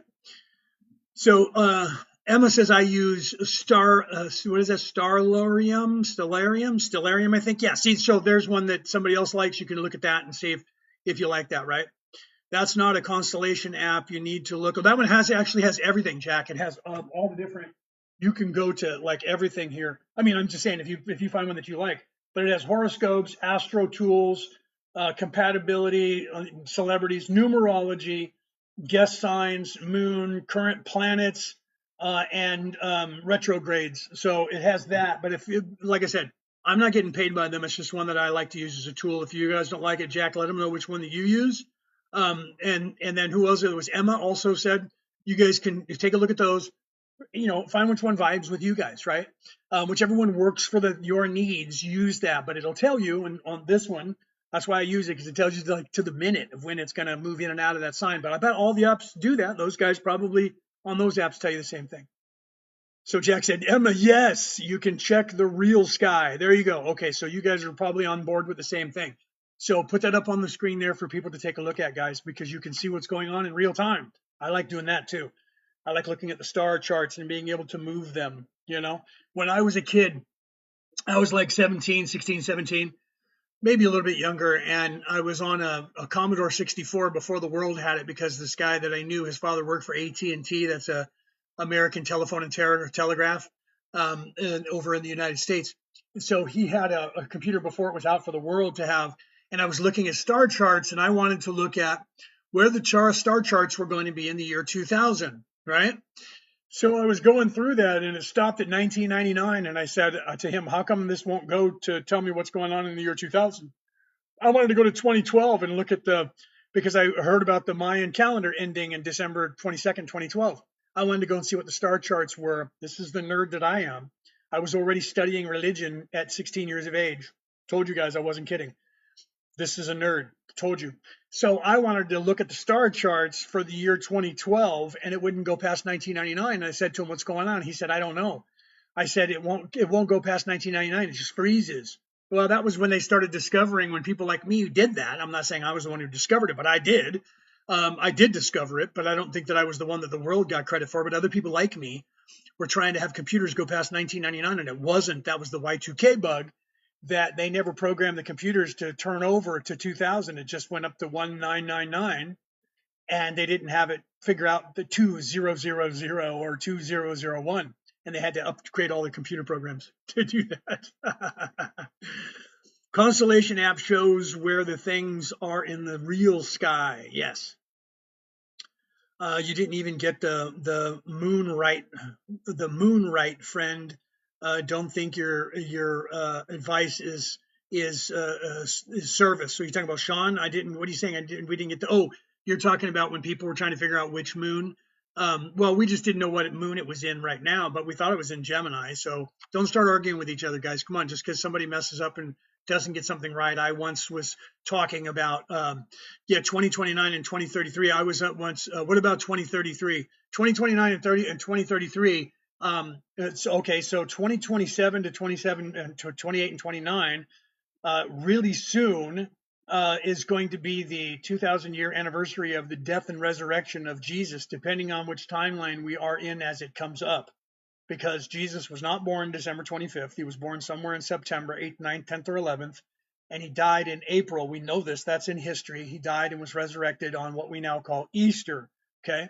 So when did he die? That is determined by when he was born. Currently in the Smith's dictionary of the Bible dictionary, which is the one that all theologians around the world and religions use as the most comprehensive, it says that Jesus was born in the year 4 BC. So if he was born in the year 4 BC and he died in the year, then that would mean he died in the year 27 AD, because he was 33 years of age. So that means in 2027 will be the anniversary of Jesus. But it looks like it's changing. The timeline's shifting a little bit. So some people are thinking that Jesus, because he died at 33, that we're going to have his death and resurrection celebration on the 33rd year. But there is no year zero. People think there's a year zero. It doesn't go 1 AD or BC 0 and then 1 BC. There is no year zero. There's not a year that doesn't have a number. So it goes from -1 to +1. It's algebra. It's not 1 0 1, because then the year 1 would actually be 1, and the year 1 would then actually be 2. The 1 0 would be a 1, the first year. Do you see? So there is no 0 year. It's just the 1. So if you count 4 3 2 1 2 3 4, 1 2 3 4, then it's the year 27. So the 33, though, the activation of what's happening, let's get back on point of that, right? The activations that are happening around the world are going to solidify, and we're going to have a lot more of the age of Aquarius. We're moving more into the feminine energy, so the balance. So you're going to see massive shifts between now and 2025, 26, 27, 28, 29, 30, 31, 32, 33, all the way to 2050. You're going to see a lot of shifts happening in the different years. And you have to remember that like 29 is a odd number, but it's 9, which is the Higgs boson. But 23, again, that's a multiple of 3, 6, and 9. So there's some math there that I can go on about for a long time, but I probably shouldn't, because that might get confusing to some people, right? So Snoop says gibberish. You can have that, dude. You can have that belief if you want. If you think I'm gibberish, swipe. Go on to someone else. If you think I'm gibberish, you think I'm crazy, swipe. Bye-bye. You can leave, or you can stay. It's up to you. But if you're just going to stay and troll, then you're going to end up leaving anyway, bub. So if you just think I'm gibberish, have fun. Go to the next page, please. My sun is Aquarius, right? Your sun not meaning, yeah, your sun, SUN, is Aquarius. I don't even know what my sun is. NASA secret site shows Apophis dangerously close, doesn't show the planet. Apophis just actually came by here, yeah. If you look on NASA, Apophis just came by. But in 2032 and 2033, one of those 2 years, Apophis is supposed to come back and be even closer, right? So I didn't want to get into that part of the prophecy, but in 2033, yes, there you go, right? Planet, it's in its course where it's going to come really closer to the Earth than it ever has in 2033, 2032 or 2033. So yeah, that's probably going to scare people. Apophis literally just came by here last month. It was just in our solar system, and it whizzed on by, and nobody even was talking about it because they were too busy worried about 3i Atlas being here. But Apophis is now going to come back around, and it might be closer. So we'll see what happens in that time period, depending on what it does. I thought Samael was Lucifer's first name. No, I love that about people. People have added Lucifer. Lucifer was actually a person, a human, by the way, that lived in Atlantis, who fought a civil war against Thoth. This is all entertainment purposes only, TikTok. We're just talking about a video game. The Luciferians, the people who believe they own this earth, all of the politicians and families who think they own this earth, call themselves Luciferians. They follow Lucifer. Lucifer was an elongated skull person who their descendants think that they own this planet, and they all say they have the Illuminati, the superior DNA, which has been bred out of them, and they have a skull just like mine now, and an intellect just like ours. But Lucifer was a general in that army, and the reason they tell you the story that this is a prison is because they were left here in a prison by losing the civil war for Atlantis. Thoth and their people left the earth, and they stranded the Luciferians here and took away all their technology and erased their minds so they wouldn't have technology, and it's taken them 10 generations to get it back. And so they tell you that you're a prisoner of a planet, and there's some evil overlord who's in control of the earth, because that's what happened to them, and they're trying to project that onto the world, right? So Lucifer was actually a person. He wasn't an archangel, and he only fell because he was evil.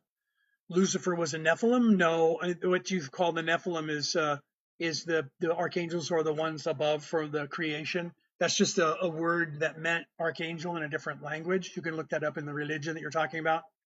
It depends on the language that you were using, whether it was Sanskrit or if it went back to like Swahili Sanskrit from the Arabic, or from the Hebrew or the Pharisee up backwards, further backwards, or even in the pantheon of the cuneiform of the Mesopotamians. It depends on the language, but it still means the same thing. It's like rabbi. Rabbi means teacher, just like father in the Christian religions, or minister means teacher, someone who ministers God's word to you, teaches God's word. So it's just another name for the same thing. I am a Merlin. Merlin is not one person back in history, Merlin the magician. Merlin is a title in the Druid religion. And it was. They don't give it out very often because you have to actually learn some stuff to get it, right? So I have the Merlin title. That just means teacher, wise one, just like Magi, where we get the word magic from. The mothership, the cloud, the chariot, right? Sean, I think you made some other comment that I missed to get to that, but yeah, just like that. So you look at the mothership, the cloud or the chariot, chariots of the gods, like what's his name said from the Ancient Aliens, chariots of the gods. That just meant the gods' car that they came in on, or whatever they used. The mothership, the cloud city. God was hovering in a cloud above. I mean, let's like be serious about that craziness. Look into it. What is Samael's role as an archangel? Haven't come across him before. It depends on the religion that you're looking in, my friend. If you're looking in the Hebrew or the Christian religion, Samael's not listed in those religions.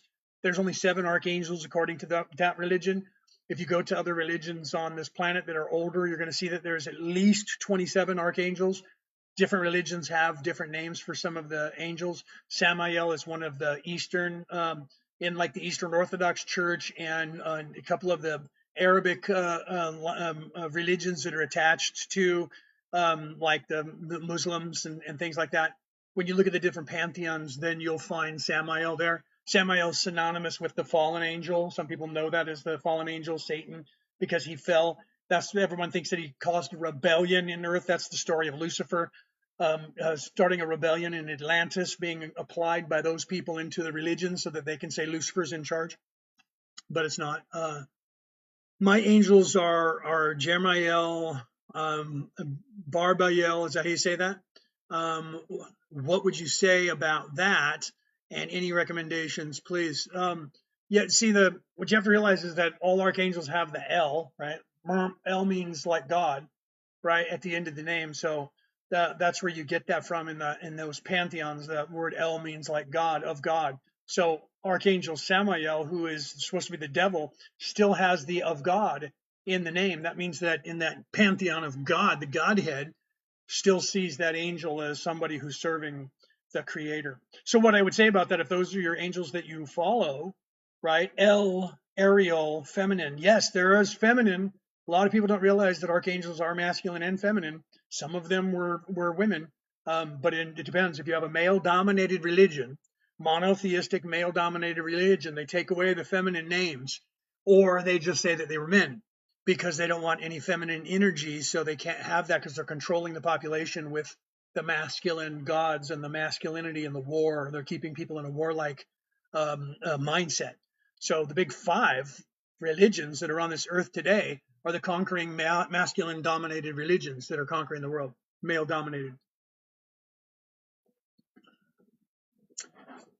So you have to be aware of that they've taken the feminine out, right? They look at what they did with Jesus and Mary. Mary was married. Mary Magdalene was the wife of Jesus, and they had children. Constantine in the 200s, in the year almost 300, like 329 or 339, something, or 229 or 239, somewhere around there.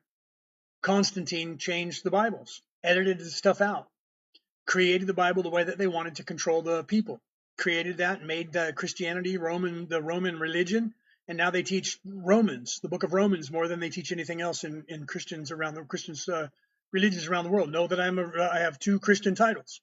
I am a minister from the Universal Life Church in Phoenix, Arizona, and I'm a Knight of Columbus. I was knighted by the Holy Roman Catholic Church, right? That makes me a minister in that church. I just can't use the title father because you have to go to their seminary to become a father.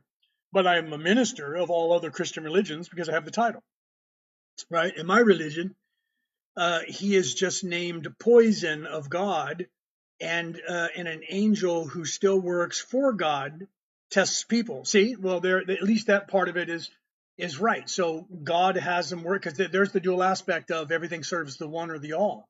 So in your religion, you partly in your religion, you're seeing that Samael is dark but still serves the God. But is Samael poison? Samael is the darkness. So in your religion that is called that. He's poison. Realize that whatever he's going to teach you is going to be darkness because that's his job to do so. But he serves the all. He serves God, right? Do you read the Cypher? No, I have not read that yet. I may have to look into that. I have not read that, Sean. I'll have to look into that. Kun Yin is believed deity in Buddhism, right? It's beloved deity in Buddhism. I suggest Buddhism is gender agnostic. Yeah, Buddhism and Taoism. Both of those did not get corrupted. I talked about that earlier. Didn't get corrupted by the West, so they still have that dual aspect of the dual Godhead, and of that masculine and feminine and the balance of that, right? The whole Kundalini, Kundabuffer, chakra information is still there in the East, and that needs to be reintegrated into the spirituality of the West, because that West has become masculine, driven, and warlike, and they took all the feminine out and just kept the masculine parts in there to control people. Can you ask Samael why God has created the world? The reason that that's actually the greatest question I've seen today so far. This third dimension, if that's what you're asking, and you're not specifically asking why God created the earth, right? Although the earth is a planet that sustains first, second, and third dimensional life forms, and fourth dimensional life forms and eighth dimensional life forms currently. The reason for third dimensional reality that was created by the creator is because the creator itself wants to know. So the creator is not all knowing, all like everything, knows everything in the universe, because if the creator did, the creator would not think that it needs to evolve. The creator believes that it needs to evolve. So the creator is trying to know what it feels like to live and to die, to be mortal. So this place was created, a mortal place was created. And then beings were created from the creator, created beings to live in it. Plants, animals, trees, life forms, the air itself, the planet itself. Everything is alive, everything is living. The function of the third dimensional reality of Earth is to sustain life, right? To recreate life and sustain life, first, second, and third dimensional life forms, so that our spirits can be veiled, mind wiped, and put into a human body so that we can have an organic experience of living and dying, loving and hating, and going through all of that, eating food, having sex, being born, watching people die, killing people, being murdered, being raped, all the things that we have. Thank you for that, Raven. Thank you for that. So this place was created by the creator so that we could have this existence, and we're recording it and taking our experiences back to the creator, and the creator is living vicariously through us, because the creator is immortal and can't die. So the creator doesn't know what it means to be hungry, have a disease, break a bone, go blind, go deaf, kill, maim, destroy, laugh, love, have sex, have love, have friendship, cry, yawn, sleep. The creator doesn't know what any of those are. So this is the creator becoming self-conscious in this place through us. We're living these scenarios and we're creating this existence, and each one of us is having our own independent existence, and all of that information is going back to the creator, and the creator's watching it like television. Okay. And the creator's living through us, right? He wants us to be He wants to be us. Yes, he does. And he wants to be him. We are one. Yes, he wants us to be him and him to be us. He wants this integration. The creator is trying to become self-aware in this place, because this is what the creator is lacking: life, death, strife, happiness. All of this that we are, the creator wishes that the creator had these memories of itself, but doesn't. So the creator's trying to have these experiences in everyone possible. So we are all down here and we all get to have an individual creation, and we all get to have our own individual experiences, and the creator is loving every second of it, right? Creator is mama, right? Creator is mama and daddy at the same, right? The mother, they all left out. Yes, right. That all the masculine religions left out. Yeah, agreed. Agreed. That's the other aspect of the creator. If you look at the Dead Sea Scrolls and some of the older religions, you'll see that the creator was androgynous, not masculine or feminine, but both. No sex. There's only sex in third dimensional reality. Once you start moving into your spirit body, the idea of sex, masculine or feminine, starts to wane the higher up you go. What about our universal outside? Our universe is outside demiurge universe. Well, see, it depends on what you mean by the demiurge and what you think that is demiurgical. What is that? Is that the ether outside of time? Is that what you're talking about, or are you just talking about outside of physicality? So it depends on what you're looking for there.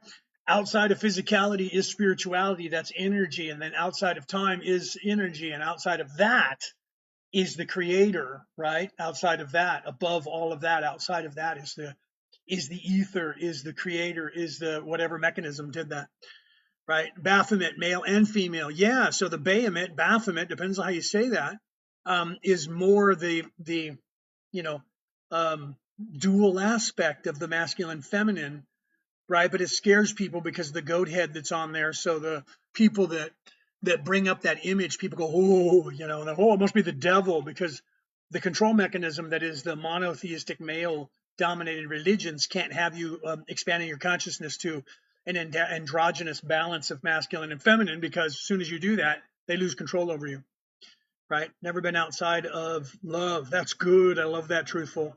That if you've never been outside of love, then you're doing something right. If you're in service to others, then you're doing something right. If you're in service to self, man, you're just thinking that being outside of love is where you need to be, because you should only love yourself, right? So it depends on where you are in that aspect, whether you're in service to self or in service to others. If you're in service to others, being in love with the world and everybody is a great place to be.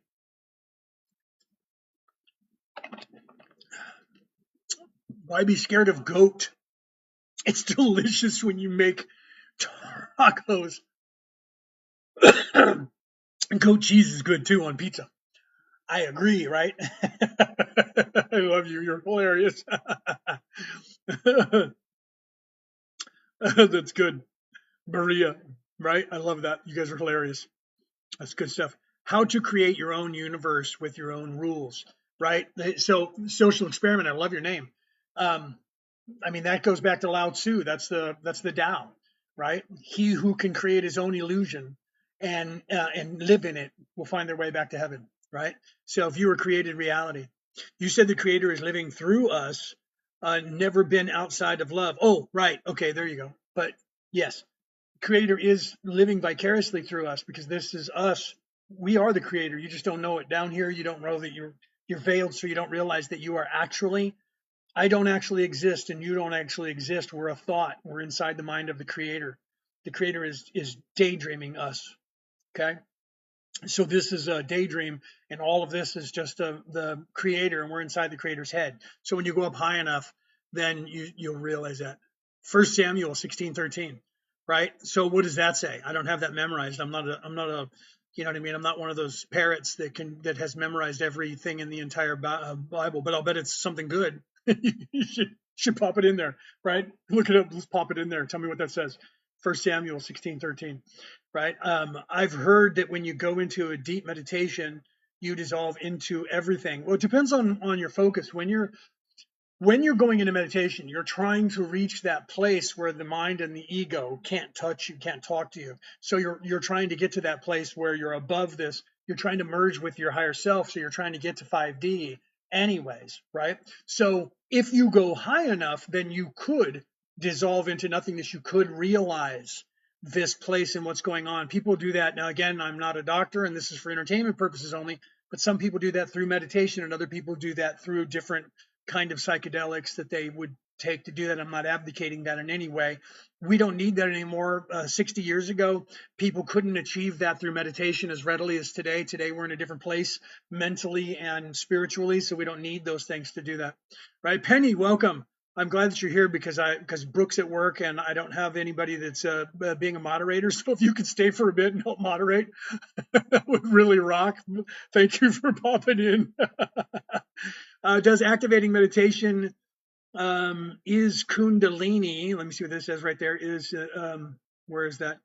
It keeps bouncing. Is Kundalini only? Does activating meditation is Kundalini only? Right? No, Kundalini is actually just the masculine energy, but we use that as a catch-all phrase. There is two energies to that. One is Kundalini, that's masculine. The other one is Kunda buffer. That's the feminine energy that they don't tell you about, because they're trying to keep you only in the masculine energy. If you look at the Kundalini fire, there's always two. right? The Celtic knotwork, there's always two. That's the masculine and the feminine intertwined together. So Kundalini, what you're saying, is that energy, but it's a balance of both the masculine and feminine. So when you're meditating, you're trying to achieve that state where you're pulling that energy into yourself and you're moving with that energy up out of third dimension into your fourth dimensionality, your realization of the I am. I am an immortal soul, not I have an immortal soul, but I am that soul. I am not this thinking mind. I am not this physical body.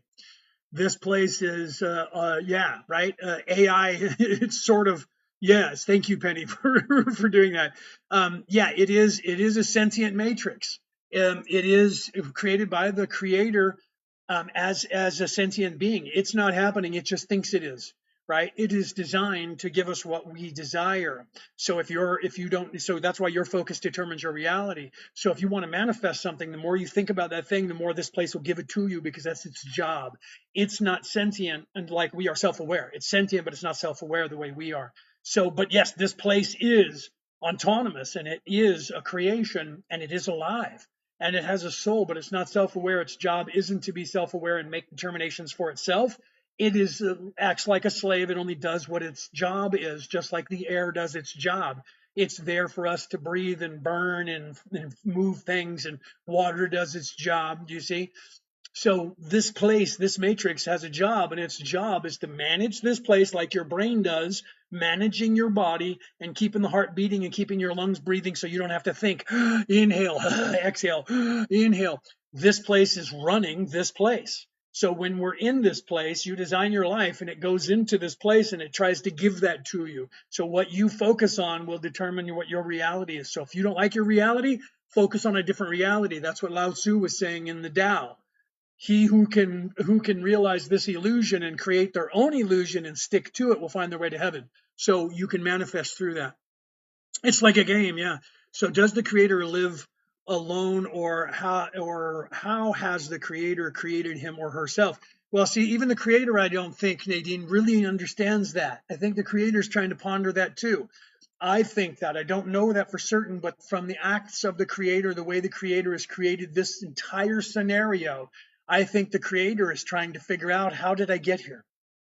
What am I? Who am I? And how did I get here? I know that I am, and I know that I'm immortal, and I know that I have all these creative abilities, but I don't know if the creator knows truly. That's a really good 8D question. I love that question for even thinking that. That's a great question, because that's expanding your mind into 5D. You have to be 5D to think. What is the creator thinking? Who created the creator, and does the creator know it? Right? We can't know the answer to that this far down. So you would have to like go back to the creator to find out the answer to that. But this scenario suggests that the creator is not quite sure either. That's just like crazy MK Ultra design, right? Yeah, no, MK Ultra didn't create everything. They're not in control of everything. They wish they were. They want you to think they are, David. They really do. They want you to be afraid of them, and they want you to think that they know everything, and they want you to think that their CERN is the one that's doing the Mandela effect. It's not. We're rewriting history. We are rewriting history and fixing this place, and they have no say in it. They wish they did. They want us to believe that they're in charge, right? So Nadine, keep pondering that, because that's a great ponderance, man. That's one of the greatest ponderance. You'll blow your brain up. Expand your mind, and you'll blow up your mind trying to get to that answer. I've been doing it my entire life. Does the creator know, man? Because if the creator knows everything, this is moot, right? But it's not moot. It's happening. So the creator wants these experiences. Why? So I can imagine that the creator, I said to Brooke, I said to my wife when we were talking one day, I said, it's just as plausible that the creator is a little teeny fetus inside something bigger, because it's acting like it's a fetus, and it's wanting information, and it's wanting to expand its own consciousness. So the creator itself is still trying to expand, even if it's not an adolescent, even if it's not an infant, even if it is an adult or something huge. It's still trying to expand. Otherwise all of this wouldn't be something that would need to even have happen. The fact that all of this is happening suggests that the creator is still learning and wants to learn more. That's fucking badass, if you ask me. I'm getting goosebumps. Sorry guys if that offended anybody, right? Truthful encounters. I don't know, that was a person, right? We are not being from just our energy. We are not being farmed. just our energy? I think you were trying to say from. Of course, the Creator knows all Akashic records. Yes, in the Book of Life, absolutely. Everything that I was just talking about that with my wife because she had a vision when she was younger, and it was from third person. And I said that means that you were looking at the Akashic record from someone else or from this place, because I'm recording all of this. Right? You're recording all of this from your perspective. This place is recording all of this from its perspective, and the Creator is watching all of them. Right? So, all right, so my visibility has been restricted. So because I didn't have it checked for children, I think it just did that, or because of the content of what I'm talking about, I didn't say that we're just talking about made up stuff. This is all just for entertainment purposes only. Enough usually happens when I'm about this far into the thing. Of course, the Creator, yeah. So what is divine protection, and why does the Creator lift the veil for some and not others? You lift the veil for yourself when you decide it.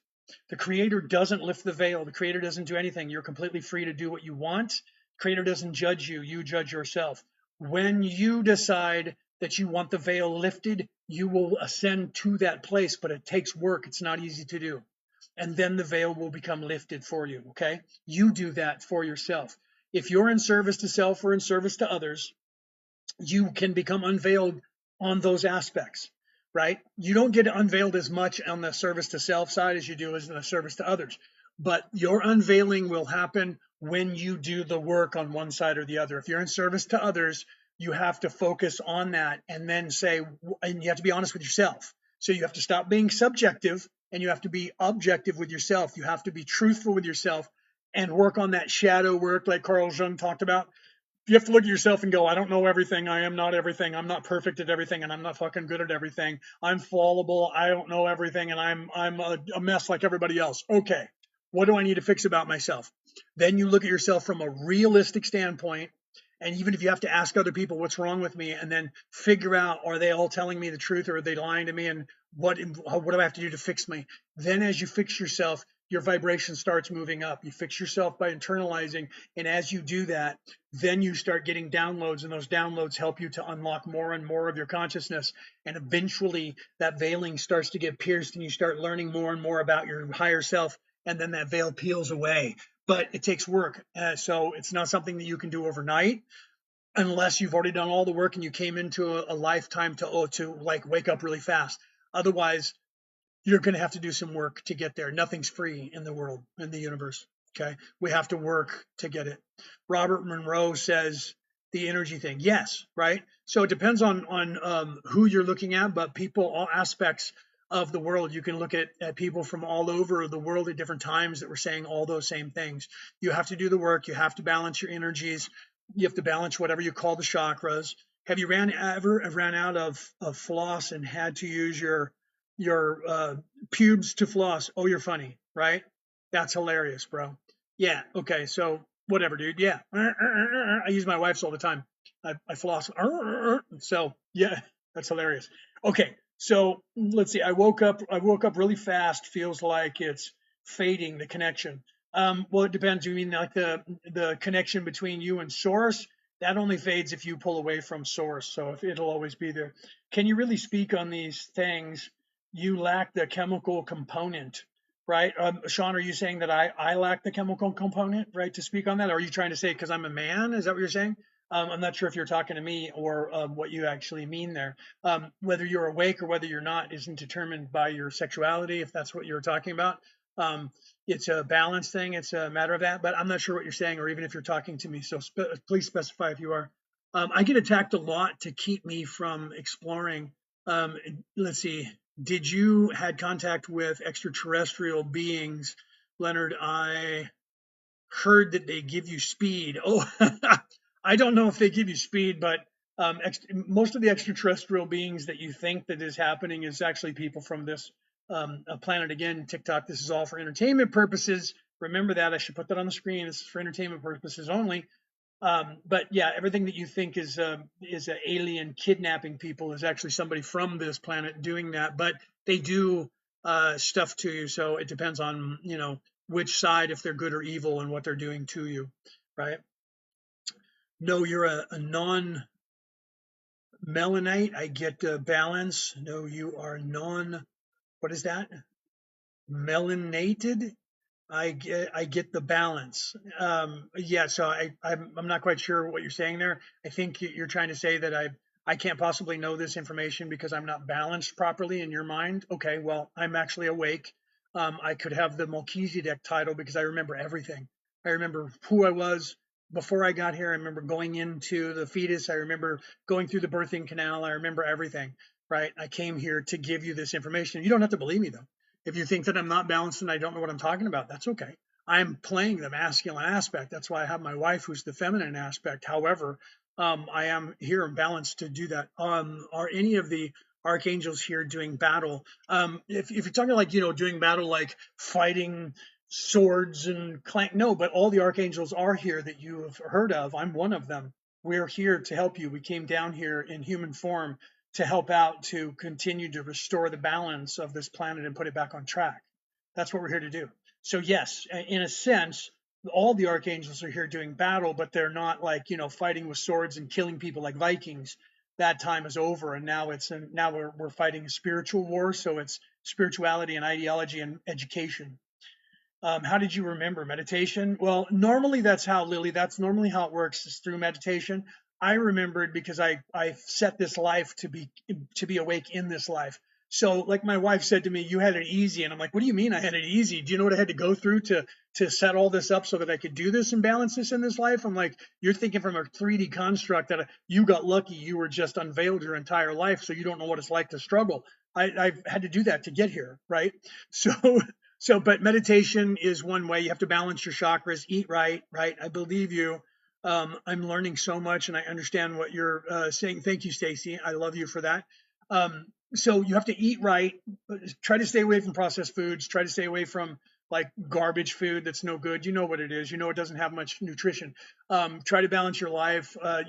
Don't become an alcoholic and drink all day long and get drunk because that lowers your vibration.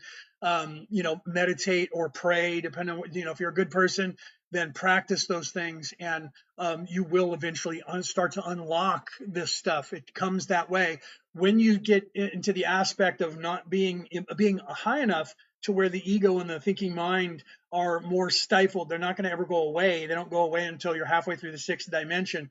But you then don't have to listen to them. They're not so loud in your head. You quiet the mind. That's what you're trying to achieve in that meditative state. And you're trying to achieve that meditative state all the time when you're walking around, so you don't have to sit down and meditate for hours on end. You can put yourself into that meditative state instantly and stay there. That is when you become more into your higher self and it starts to unlock. And that's when you start waking up and piercing the veil. It's all about trying to lead a high vibration life. Yes, it is. That's exactly what it is, my friend. It's about that. So I have done the past life regression. Um, Shaman rules. All knowledge is inside those of us who are with soul. Yes, all knowledge is inside of you because you're not in the universe. The universe is in you. This isn't happening to you. This is happening for you. None of this is happening. It just thinks it is. So your focus determines your reality. So literally, you do that work. And the shaman rituals, I had shaman training as well.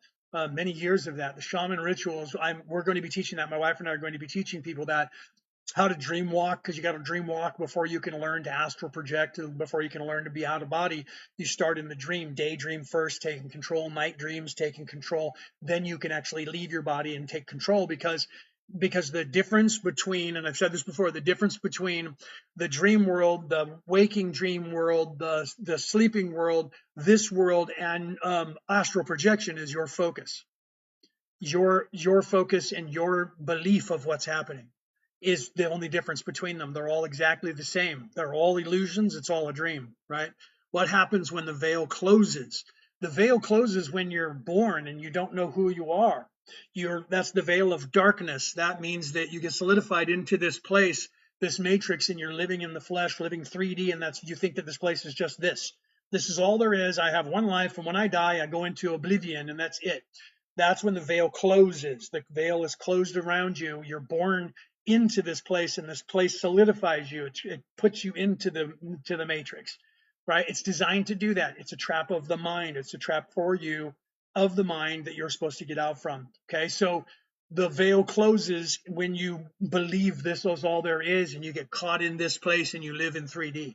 That's the veil closing. The veil being pierced and opening or going away is your illumination, when you can see the light, when you're in the daylight, not in the darkness. You hear that talked about in the Bible, where Jesus even said that those people who know this are the ones that are in daylight all the time. So you start piercing the veil of darkness and into the light. You're illuminated, and then your third eye is open and you can see. So when that happens, that's when your ascension starts, when you start to realize that, and you get more downloads, and you start realizing that you're not this pain body, you're not this reality, this is the illusion. There's no difference between this place and a dream. The only difference is your perspective of what you think's happening, and then you move into that place. Woe to the people who are not prophets but speak as such. Yeah, see, that's a control mechanism that was added to all the Bibles so that people like me, the religions, would say, he's a false prophet, don't listen to him, he's the devil and he's leading you to hell. That's actually done on purpose so that they can control your mind. So the woe to those who speak as a prophet who are not a prophet. Who determines who a prophet is? Jesus was told he wasn't a prophet, and they killed him for it because 14 Pharisees decided that Jesus could not be waking people up because they would lose control of them and the church and their money. So therefore, Jesus had to die. Okay. And there are more than 5 billion people on the planet today who believe that Jesus was the Son of God and the creator of the universe. So it's a matter of perspective. They said the same thing about Muhammad. Muhammad was not the prophet of God, and Muhammad needed to be killed for it. So they went after Muhammad to kill him, and he ascended before they could get to him. So those two religions, the same people who Jesus actually, like, for him to exist, he like literally checked off the boxes of like 3,000 things in the Hebrew religion, and they still denied him. So why? Because some Hebrew Pharisees said, woe to those who are prophets and speak like one who are not prophets. And they said that Jesus wasn't even the prophet and he needed to die. Okay. So it's a matter of perspective again. You can look at me and say that I'm a false prophet and believe that. And if you want, do what you want. I'm not here to be your savior. I'm not Jesus. I'm here to give you tools. Or you can say, maybe this guy's trying to get me to think for myself. You can do whatever you want. That's your choice, right? I have noticed when I put a metal on my third eye, I get everything wrong. Well, if you put a magnet, you put a magnet on there, your brain works by electricity, right? So if you put something metal to your head, some of your electronical thoughts might get drawn to the metal, and you might not be thinking properly. So don't do that anymore. Don't do that. That's like, doctor, it hurts when I do this. Don't do that then. That was funny. You get everything wrong. You put a magnet up there. It's not good for you, I don't think, right? If it does that and you get things wrong, don't do it anymore. Don't do that, right? You lack the chemical component profit for profits, right? So you're back to the chemical components again. Profits for profits, right? You lack the chemical component, right? Okay, whatever, man. You can decide. I don't know if you're saying that's a good thing or a bad thing. In your mind, you know the answer to that. Some of us that speak of what will be don't always speak it when where people where people can hear. Yeah, that's sometimes we have to do that. This is a psychological question. Why family and friends try to take us down. This is my struggle, by the way. That happens when if you start evolving or you start thinking outside the box.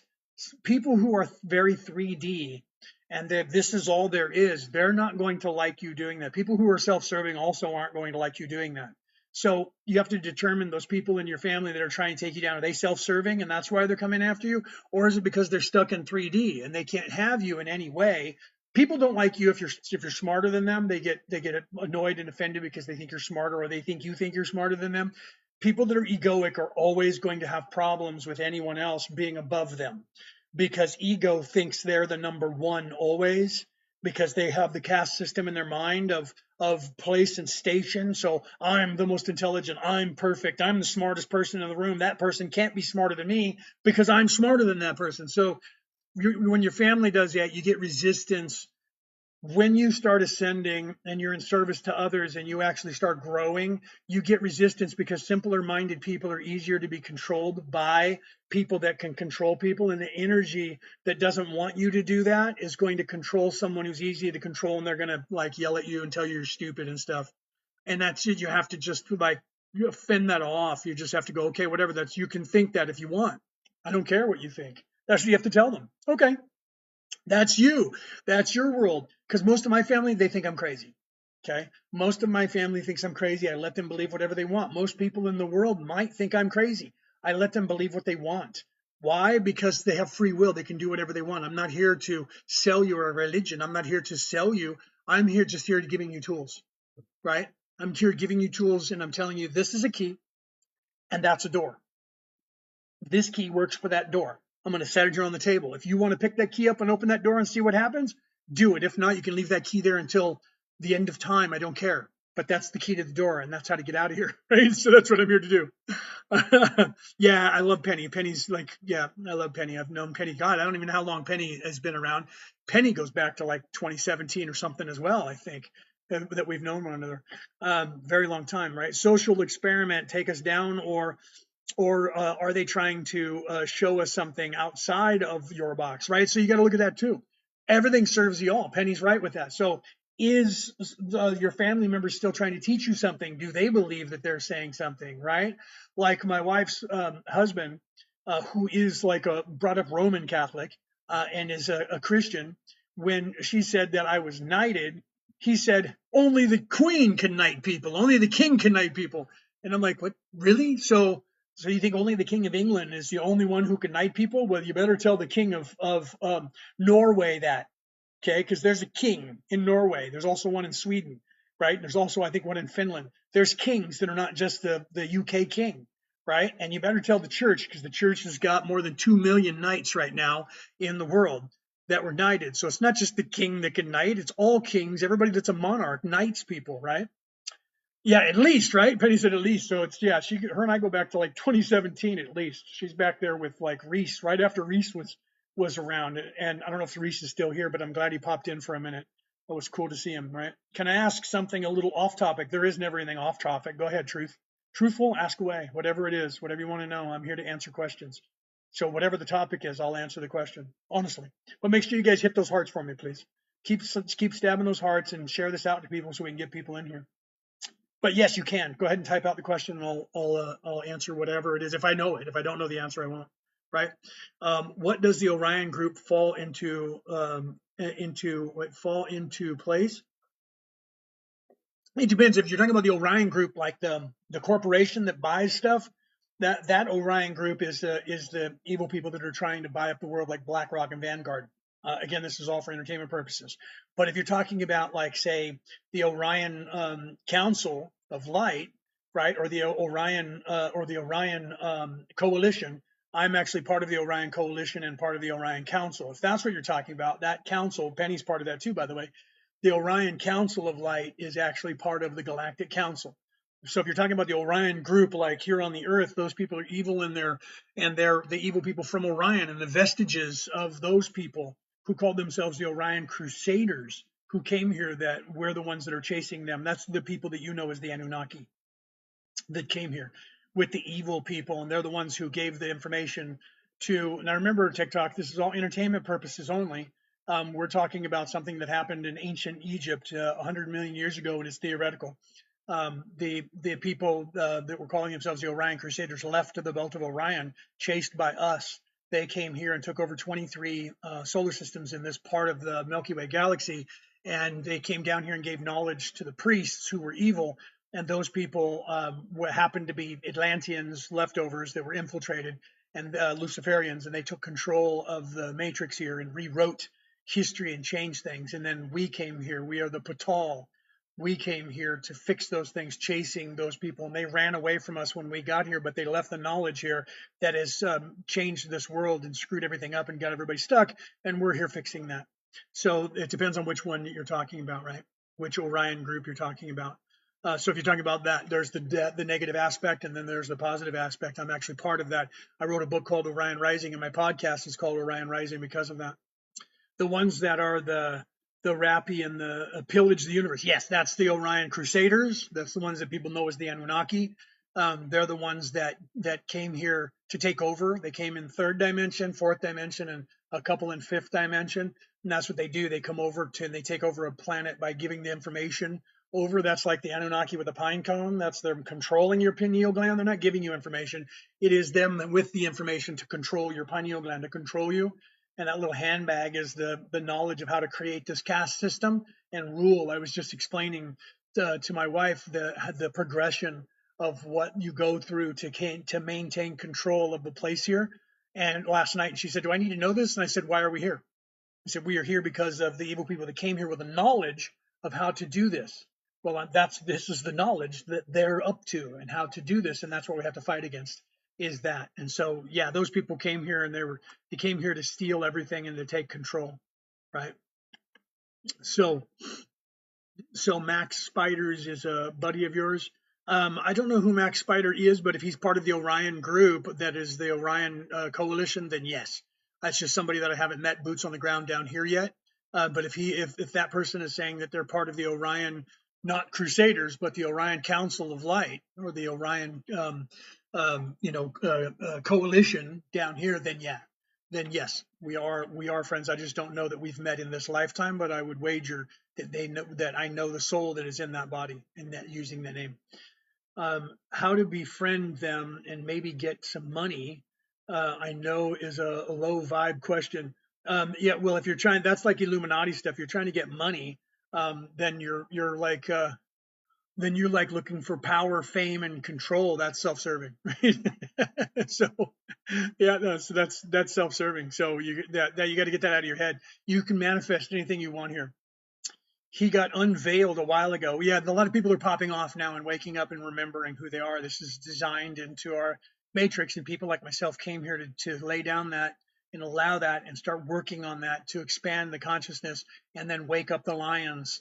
And when the lions all wake up, this place is going to change exponentially. So right now the lions are starting to wake up. So everyone who came here to do what I'm doing now, we're asleep. Some people are waking up daily. See, and but I will tell you, there was a time when I was here that I thought I was the only person on this earth that was awake, and everybody else was asleep because I didn't know anybody, and I was like, where is everybody? What the hell?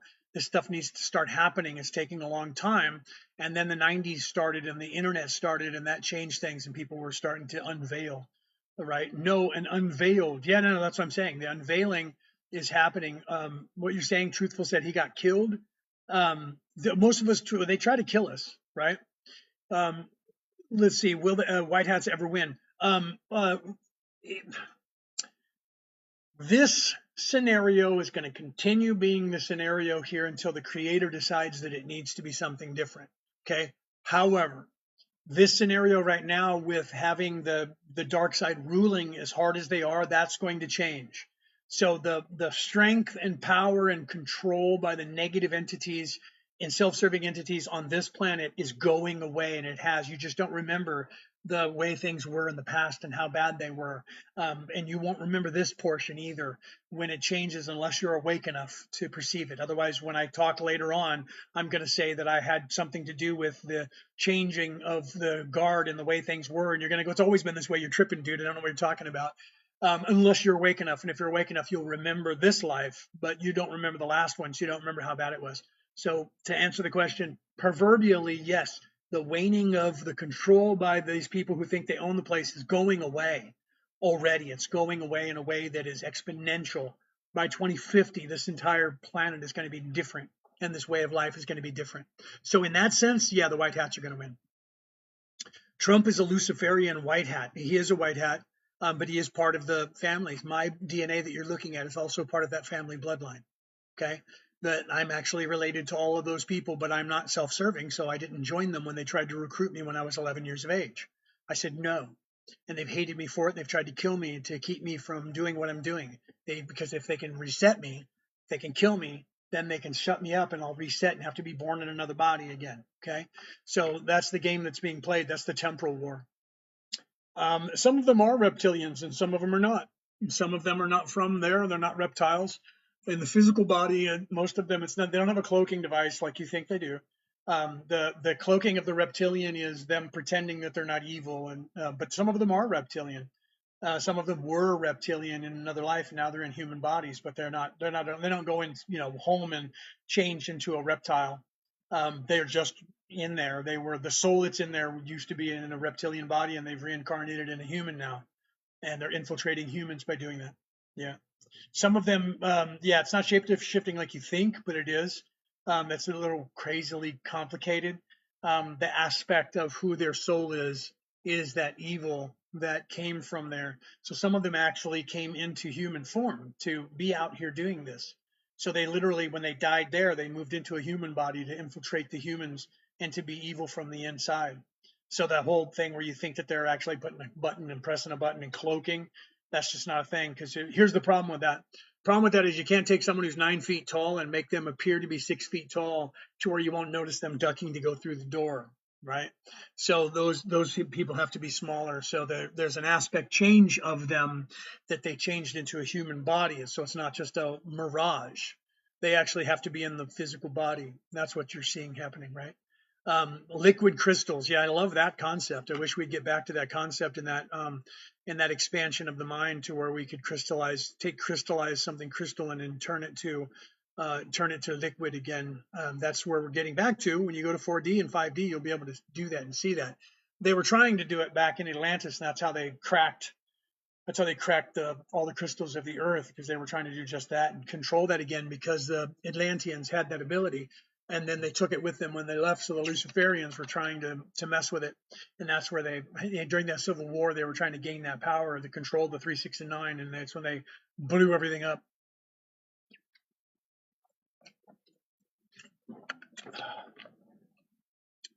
So yeah, TED Talks with all the stuff that they were trying to do. Yeah, they're trying to use everything they have, CERN, all the minds that they can get, all of the experimentations and things that I think truthful. I think you know what I'm talking about, what they're doing, but I can't say that stuff on here on TikTok because TikTok's algorithm will, try to make us not be on here. So, but yes, through the things that they were doing, yes, yes, yes. Okay, I gotta stay away from talking about that stuff so much, right? Can you tell us about how they tried to unalive you directly? Yes, they literally tried to do that by. Let's see. One time I thought that I was dreaming. I had a hernia, and the hernia was it was strangulated, and I was dying. So I was like, oh, this is bad. I got to get to the hospital because I think I'm dying. And I went to the hospital, and they're like, whoa, we need to get you into surgery. I'm okay, right? Let's get into surgery. So I'm in surgery and I'm breathing the air, right? And I'm going out. I'm like, okay, getting high, going to go out. And all of a sudden, I'm sitting there going, man, there really seems to be a lot of people in this emergency room. I'm kind of high. I'm tripping on things. And all of a sudden, there was a woman that I know was standing there, and she's not a doctor. And I was like, why would I bring her into my dream, man? I'm tripping, dude. I'm going to go out now. And she's talking to me in her dream, in my what I thought was a dream. So when I got out of surgery and I was in recovery, as I was waking up, I was like, that was a weird dream. Why would I have her in my dream? I'm going to have to call her. And she was on the east coast of the United States. I was on the west coast. I was in California. She was like in New York. And I was like, that's weird that I pulled her in. So I get out of recovery and I'm back in my room. And, I'm like, I'm going to grab my phone and I'm going to call her. And I'm going to go, dude, I had the craziest thing. I'm in the hospital and I was going into surgery. And for some reason, I saw you in when I was breathing the gas and going unconscious. I had a delusion and my phone rings and it's her. So I answer it and she goes, how you doing? Are you okay? I said, oh, dude, I'm in the hospital and she goes, yeah, I know. I'm like, what do you mean you know? And she said, they were trying to kill you. And I was tapped and I was brought in, because she was a psychic. I was brought in. Did you see me in the emergency room? I'm like, what? Yes. When I was in the emergency room, I was on the gas. I thought I was tripping and I thought that I had a dream. And for some reason, I pulled you into the dream. She said, no, I was there.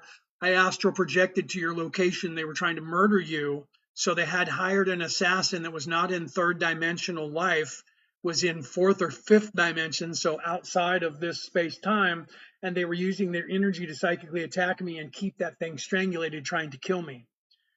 There, I'm saying the words. I got to stop saying those words. I'm sorry. We're talking about a hypothetical situation in a book or a video game, a TikTok. So they were trying to do damage and unalive me by doing that. And she was tapped, and I thought I was dreaming the whole thing. And she was like, no, I was tapped to come in, and I brought a team of people psychically to help you, to defend you and keep you alive. And then we left and we're there. Some of them are there protecting you now. So that was one incident where they tried to do that. There was many others that I just thought was something that was just happening because it just was life, different things happening. And then a psychic would tell me something and they wouldn't even know about it, or I was tapped and taken out of body while I was there, and they were like, "You're okay. Your team is here protecting you. They were trying to kill you, trying to unalive you, and you're going to be okay because we stopped that attack." You can believe that or you cannot believe that, but yeah, like, if you hear people talking about NDEs, you hear about them, leaving their body and doing things. I have a good friend, resetting some sound things, not sure what he's talking about 440 hertz, 432 hertz. Yeah, you'll find that there's different healing sound frequencies, one of which is the pulse of the earth, what we actually can't hear, right? And that's what is that, 7.83 hertz or something like that. It's outside of the range. It's happening right now. The earth it's the Schumann resonance. I don't know if you know what the Schumann resonance is. The Schumann resonance is the vibration of the collective consciousness of the people of this earth. The actual earth frequency pulses at a pulse that actually heals us in a weird way. So for us to hear it, my wife and I listen to it when we go to sleep. For us to hear it, they take like 20,000 hertz and 200,000 hertz and blend them together. It's in G. It's not the C, by the way. We have all instruments tuned to C, and everyone tells you that's perfect. It's not. That's actually known as the devil's sound.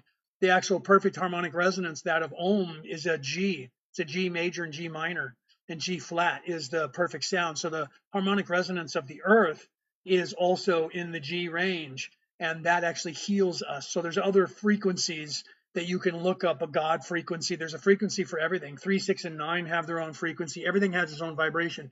That's why Nikola Tesla said, if you guys want to know the secret to the universe, think in terms of energy, frequency, and vibration. 3, 6, 9. Okay. Energy, frequency, vibration. Everything has an energy, everything has a frequency, and everything has a vibration. That is what makes up this reality. That is the nature of the beast, right? I have seen people switch from normal to evil in their eyes. Well, that's where people are already self-serving, or like a Witcher, from the TV series or the books or the video games, where they drink the thing and boom, their eyes turn black. People who are self-serving can tap into their higher self, which is also more self-serving, and that comes through. People who are in service to others tap into their higher self, and our eyes change too. Our eyes change. Not We don't become black. Our eyes turn more of a gray color. It's why I try to keep these off. But the lighting right in here isn't the greatest lighting, and I can't read when I don't have these on. But most of the time, you can ask anybody who knows me, like Penny, who's here, that I literally, my eyes will change color when I'm channeling. But if I'm negative energy, they're going to get darker, right? So there's a guy on TikTok who says that his eyes were brown and now they're not brown. He says, when I woke up, my eye color changed. I had brown eyes my whole life, he said to me one day when we were talking. He's on TikTok. He might even be live right now. I don't know. Smash those hearts, guys. I don't see anybody smashing those hearts, champions. Let's get those hearts in there, because that's what opens up my viewing status, is you guys doing that. So he said he had brown eyes, and as his veil was pierced and he realized who he was and moved into his higher self, his eyes turned more of a gray color, right? That's what happens. So when you're seeing people with their eyes turning black, it's because they're utilizing that negative energy of themselves in that negative higher self. We're all have that dual aspect of negative and positive. Which one we want to be is the one that we become, is the one that we do, right? So, right, yeah. See, Penny says my eyes will also change color as she is channeling her higher self. If she's channeling her higher self on the positive side, her eyes are going to become more gray. They become lighter. They become a lighter color than the dark color, and then they become darker if you're the other way around. Beyonce turned into Sasha. Yeah, she does. She says she turns into Sasha every time she goes on stage, right? When she's singing. So yeah, she says that she becomes that negative. I mean, that's a negative energy from a negative religion, right? So she's saying that she turns into and taps into that goddess energy, which is a goddess of darkness. When she is up there, she turns to a darker energy. And if you look at her eyes, you probably see that self-serving side of her. You know what I mean? I've heard that too. I was just watching a guy, a pastor, talking about that and how these people were doing that, and right on stage, and they're not even telling. I mean, they're not even lying to people, and they're just like, "I'm bringing in Satan. I'm hail Satan. I'm bringing in the devil," or Sasha, like she said. Right. And Jay-Z, when they were singing on stage, yeah, she would tell everybody that she's doing that. Some people say, I forgot who it was, said, I want to thank Satan for this. Right. So yeah. Social experiences. My eyes are brown, but they get light brown, almost yellow. Right. There you go. Look at how much lighter that is. That's kind of scary, right? I didn't notice it right away. Other people see that in me. That's one of the reasons why I try to do this, so you guys can see that. But the lighting in here isn't the greatest. It's right above me, behind me. You can see the shadow. But I'm in here today because the temperature here is 40 today in New South Wales. That's for those of you in the in the Americas. That's 100 to 104. Right, so it's hot outside, and right now it's like I don't know what time it is. It's almost noon or something here in New South Wales. Let me grab my phone and see what time it is here. Whoops. I'm hitting the button and my phone. It's 11:30 in the morning, so it's almost 40 degrees outside right now. It's going to be hot here today, right? That explains why mine are much lighter now, Lily. There you go. Yeah, so that's what happens when you're doing that. My eyes are normally my buddy Paul would say they're a shit Pringle green, right? Because my eyes technically legally on my driver's license is hazel. Okay. Well, hazel is specifically in this country means brown blue. There's no brown blue to my eyes. My eyes are green. But when I'm channeling, they become very gray. When I'm channeling, piercing gray, and then when I'm really channeling, they can become almost white. They get that ice blue. Thank you. Who was that? Please. Thank you for that. Thank you for that. And I missed, Nadine gave me something earlier. I apologize, Nadine, that I missed you on that. Thank you for that. Nadine was throwing me a couple things, hearts and the shell there. I thank you, Nadine. I forgot. I didn't when I was talking and didn't notice it, Nadine. I wasn't ignoring that. Thank you very, very much. All right, Penny. Penny said, I'll be right back. She's being my admin right now because my wife's not here, but she's probably going to be going to lunch soon. So she'll be on here. So let's see. Why religions choose Saturday to rest, aka Saturn? Some of them came from Saturn Day, right? From that, but there was because the Creator said that there was a day of rest, right? So the day of the week. When does the day of the week start? And so when is the last day of the week? Some people believe, Seventh day Adventists believe the last day of the week is Saturday. And then some people believe that it's Sunday, right? So, did it come from that aspect, right? So some people say that Sunday came out of the Egyptian aspect of the sun god, Ra, and a few other sun gods. So therefore, the sun, like sun rising, I mean, sunrise, that comes from that Egyptian pantheon of the sun gods, right? Sun was always associated with God and with light and the light bringer because of, let's be honest, the sun is the light bringer down here. So some people saw that as God, as the representation of God. So it depends on what spiritual aspect that you follow. But Saturn worship, Saturn Day being the day of rest for some older religions who followed Saturn, as thinking that Saturn was the god, could very well be stuff that's left over. A lot of that is when you look at the days of the week. You had Sunday, Monday, Moon Day, right? Like Wednesday, people don't know that actually comes from Wotan's day, right? So Wednesday, Thursday, Friday is Wotan, Odin, what you know is Odin, Wotan, Thor, and Freyr. Wednesday, Thursday, Friday, right? So that's still left over from the pagan gods from that religion of the Bohemians. So it's been Romanized so that you now have Saturn, Sun, Moon, and then you have what's two, right? Two was a pagan god as well, goddess, right? So there was two. So Tuesday, the day of two, and you should look that up. It's a Roman deity. So you have Sun, Saturn, Sun, Moon, two, but then it's just very Romanized, right? Wotan, Thor, and Freyr.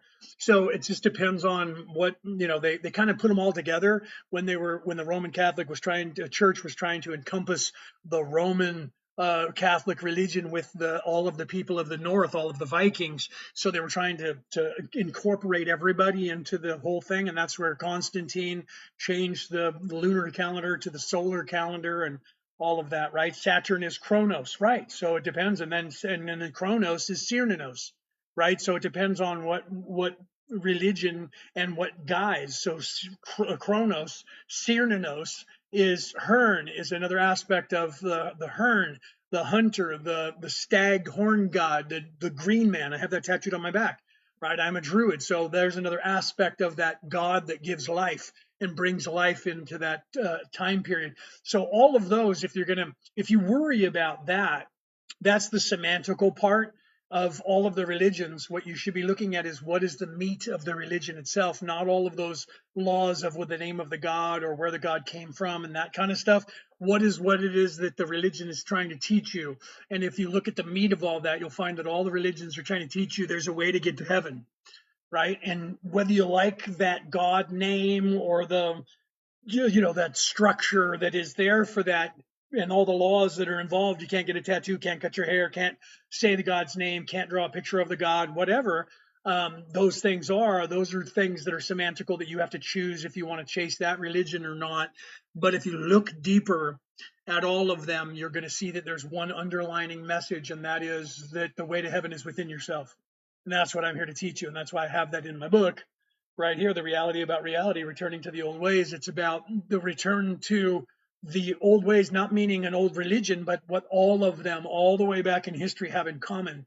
And what is that? That the common thing that they all have is here's a key, there's a door. If you want to get out of here, you pick up that key and open that door. It's as simple as that. And whether you want to look at the key or look at the door or open that door, then you're not going to know how to get out of here. But here's the way to get out of here. And that's what they were calling it. The Tao from the Tao Te Ching means the way, right? Jesus was teaching the way. Everybody was teaching the way to get off this rock. It's just a matter of how you want to do it. So, right. So, yeah, Mercury, Jupiter, Venus, right. So when you look at that stuff, right, you look at the different days, right? Monday, Tuesday, Wednesday, right? And the aspects, but they're all the same aspects, the same energetic aspect, right? So when you look at that, what does Jupiter represent in that pantheon, in that religion? And what does Mars represent? Mars is the god of war, so that's masculine. Monday, Moon Day would be Sunday, because Moon Day is the feminine, the moon. So that's the feminine aspect. So Mars would be more synonymous with sun because it's masculine energy and it's the energy of third dimension. So Mars would be more attuned with the sun and the god of war, where Luna, Monday, would be the feminine. So the moon chases the god, or the sun chases the moon through the sky, whichever you want to see comes first. And that's what it is, right? What is the number? What's the name of your book? The book, it's right up here in the corner. It's called The Reality About Reality, Returning to the Old Ways by me, Leonard O'Neill. It says it right at the bottom. That's the cover of the book right there.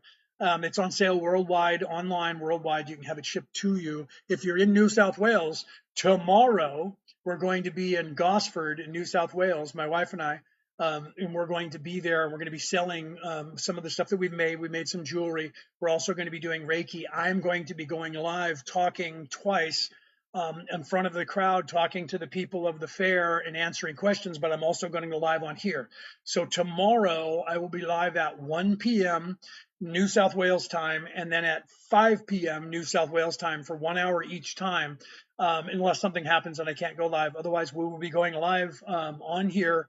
I will be on TikTok, and you will be seeing me from a distance talking in front of the people. If there's anybody sitting in the chairs and anybody walking by, you'll see me talking and answering questions, and I'll take your questions because my wife, Brooke, will be there in the crowd moderating, and she'll be sitting there looking at me. So if you guys ask questions, she'll actually ask me the question and I can answer it to you guys. We'll be there. But if you're in New South Wales, you want to come and see us, we'll be there. You can look it up on our site. You can go to Merlin and Maeve and look it up there to see where we're at. You're in Ireland, right? Ireland. I'm from Ireland. Actually, I was born in the United States, but I'm Irish. So you guys can see me online, but if you want a copy of my book, I was going to say, if you're there, we're also going to be selling my book. I'm doing a book signing there as well, so you could buy the book from me and I can sign it for you, and you can have autographed to go, and it's cheaper than buying it and have it shipped to you. Okay, so but yeah, wherever you are in the world, you can get the book. It'll come to you, right? Good morning, sir. I love that name, sir. Right? Let's go by sir. I love sir. Good morning. So like I said, smash those things, and thank you, Nadine. I see that Nadine gave me something again. Give me the little teeny tiny, is that little teeny tiny dinosaur that you gave me? Thank you for that. Right? Smash those hearts, people. Let's get those hearts up for me, and let's get this thing expanded and get some people in here, right? Okay, so continue asking questions. I don't know if there's any that I missed. Let me go back and see if you guys had a question, right? Is there a digital version? Yes, you can get it on ebook. I think it's Kindle on Amazon. There is an e-version of it, digital version. If you want to read it, Nadine, it is out there. It's like $4 or $5 or something. Depends on where you want to get it, but it is on digital form. We don't have the audio book out yet. My wife and I are working on that. We're gonna do the audio book and get it out probably in January or February. But yeah, you can get it on ebook. But I don't know what you have on your phone, but you can get it on your device from either Amazon or ebook or Kindle or one of those places. Yeah, it's out there. You just got to Google it, right? And it's like $4 or $5, something like that. You can get it and read it there. That way you have it on your phone, whatever you want to do. Yep, yep, it's out there, guys. Take a look at it. That's the cheapest way. I think I make more money off of that than I do off of like the hardcovers and stuff. Because if you buy them through Amazon, they take a portion. Then my publisher takes a portion. Then I get they get the lion's share and I get the little portion. But because it's ebook, we split 50-50. So I get, if it's $5 or, $5, I get 3.5 or 2.5. They get 2.5. So I get 50% of the profit. I don't get 50% of the profit when you buy the book. I get like 25% or something, right? I think I get more money if you bought a hardcover than I do from. But if I sold more of the ebooks, I'd make money faster. I think. You know what I mean? Thank you for that. If you get my book, thank you for that, Nadine. Let's see. Are the Arcturians here now? Do you know? So they can either enter this dimension. The Octurians are here. Some of the Octurians are here, not physically in a spaceship. Nobody is allowed into this solar system physically. The council keeps them out, right? The Galactic Council has quarantined this solar system and 22 other solar systems here in this portion of the Milky Way galaxy. So nobody can fly in here in a spaceship. Okay, but everyone is here. There are Octurians that are down here on Earth that have come into the human form legally, have come down to Earth. Yes, there is Octurians here. I know a few of them. Some of them sit on the council, also on the Galactic Council. So to answer that question, yeah, there are Octurians here, but not in physical spaceship hanging out and floating around, unless they're part of the blockade outside of the solar system, which they could be. So I hope that answers your question, right? Can they enter this dimension? No, that's my point. They can't come into this 3D dimension, boots on the ground. Nobody can from any race. If they're not already here, they can't come here without permission of the council, because there's a quarantine around this solar system. We're not allowing anybody in because we have work to do here. We're fixing the timeline and repairing things the way that it's supposed to have been, because it's been changed by self-serving people that used to call themselves the Orion Crusaders, that as the Anunnaki. Remember that this is all for entertainment purposes only, because TikTok gets a little weird, right? Smash those hearts for me. And they do, right? Yeah, they can go wherever they like, and they do. Yeah, well, I mean, the Arcturians can't. They can't fly in a spaceship here. It's not allowed. We just don't allow it. They want you to believe they can do whatever they want. Evil people always want you to believe that they have total power and they can do whatever they want. But I tell you, evil people do not have the power that they tell you they have. They do not. Because I will greet them with the love and the light of the infinite creator, and they know what that means, right? But they love to tell you that they're in charge of everything. In my contract, they said that they're called the Harmony Council, but they do enter our dreams. Yes, that's where they can communicate. The councils can communicate down here in a non-physical, by channeling or by going into dreams. Negative people do that too. That's part of the temporal war. They can't be boots on the ground, but they can infiltrate and talk negative stuff to you. So we're fighting that. That's the temporal war. That's the war that's being fought not only through past, present, and future in time, but it's being cross-dimensional war as well. That's the real war that's going on, that people are unaware of. Mostly, that when people say is good fighting evil, and that's where it's at. It's a spiritual war, not a physical one anymore. But it was physical for a long time. So the elite are the same as us. They just have knowledge. Yeah, they're the same as us. They just have knowledge on how to control. Yes, yes. That's the pineal gland of the Anunnaki, the pine cone. That's how to control your pineal gland, your mind. And the little handbag is how to set up this structure and how to convince people to, they've taken your freedom away from you, but it's right in front of you. They just don't let you see it. They distract you. Distortion. Distraction keeps you from seeing what's right in front of you. So it keeps you asleep because they keep going, look over here, look over here, look over here, look over there, look over here. Every time you start to focus on what is that, when you see this key sitting on the table, you go, what's that? And they go, hey, come here, man. Let me show you something over here. This is really cool. Want some money? Want some money? Yeah, you want money. Come on over here. And they don't want to let you look at the key, see? And if you see the door and you go, why is there a door? There's no door there. Come here. Let me show you something. Just look out this window. I got something to show you. Here's some money. Do you see? So that's what you got to look out for. They know the knowledge of how to control, and they've learned that how to control this matrix, and that's what they've done here. So people like myself have come back here to fix that. So the bad guys who were here with the knowledge ran away when we got here because they knew they were defeated, so they took off. And now we're fixing the damage that they did.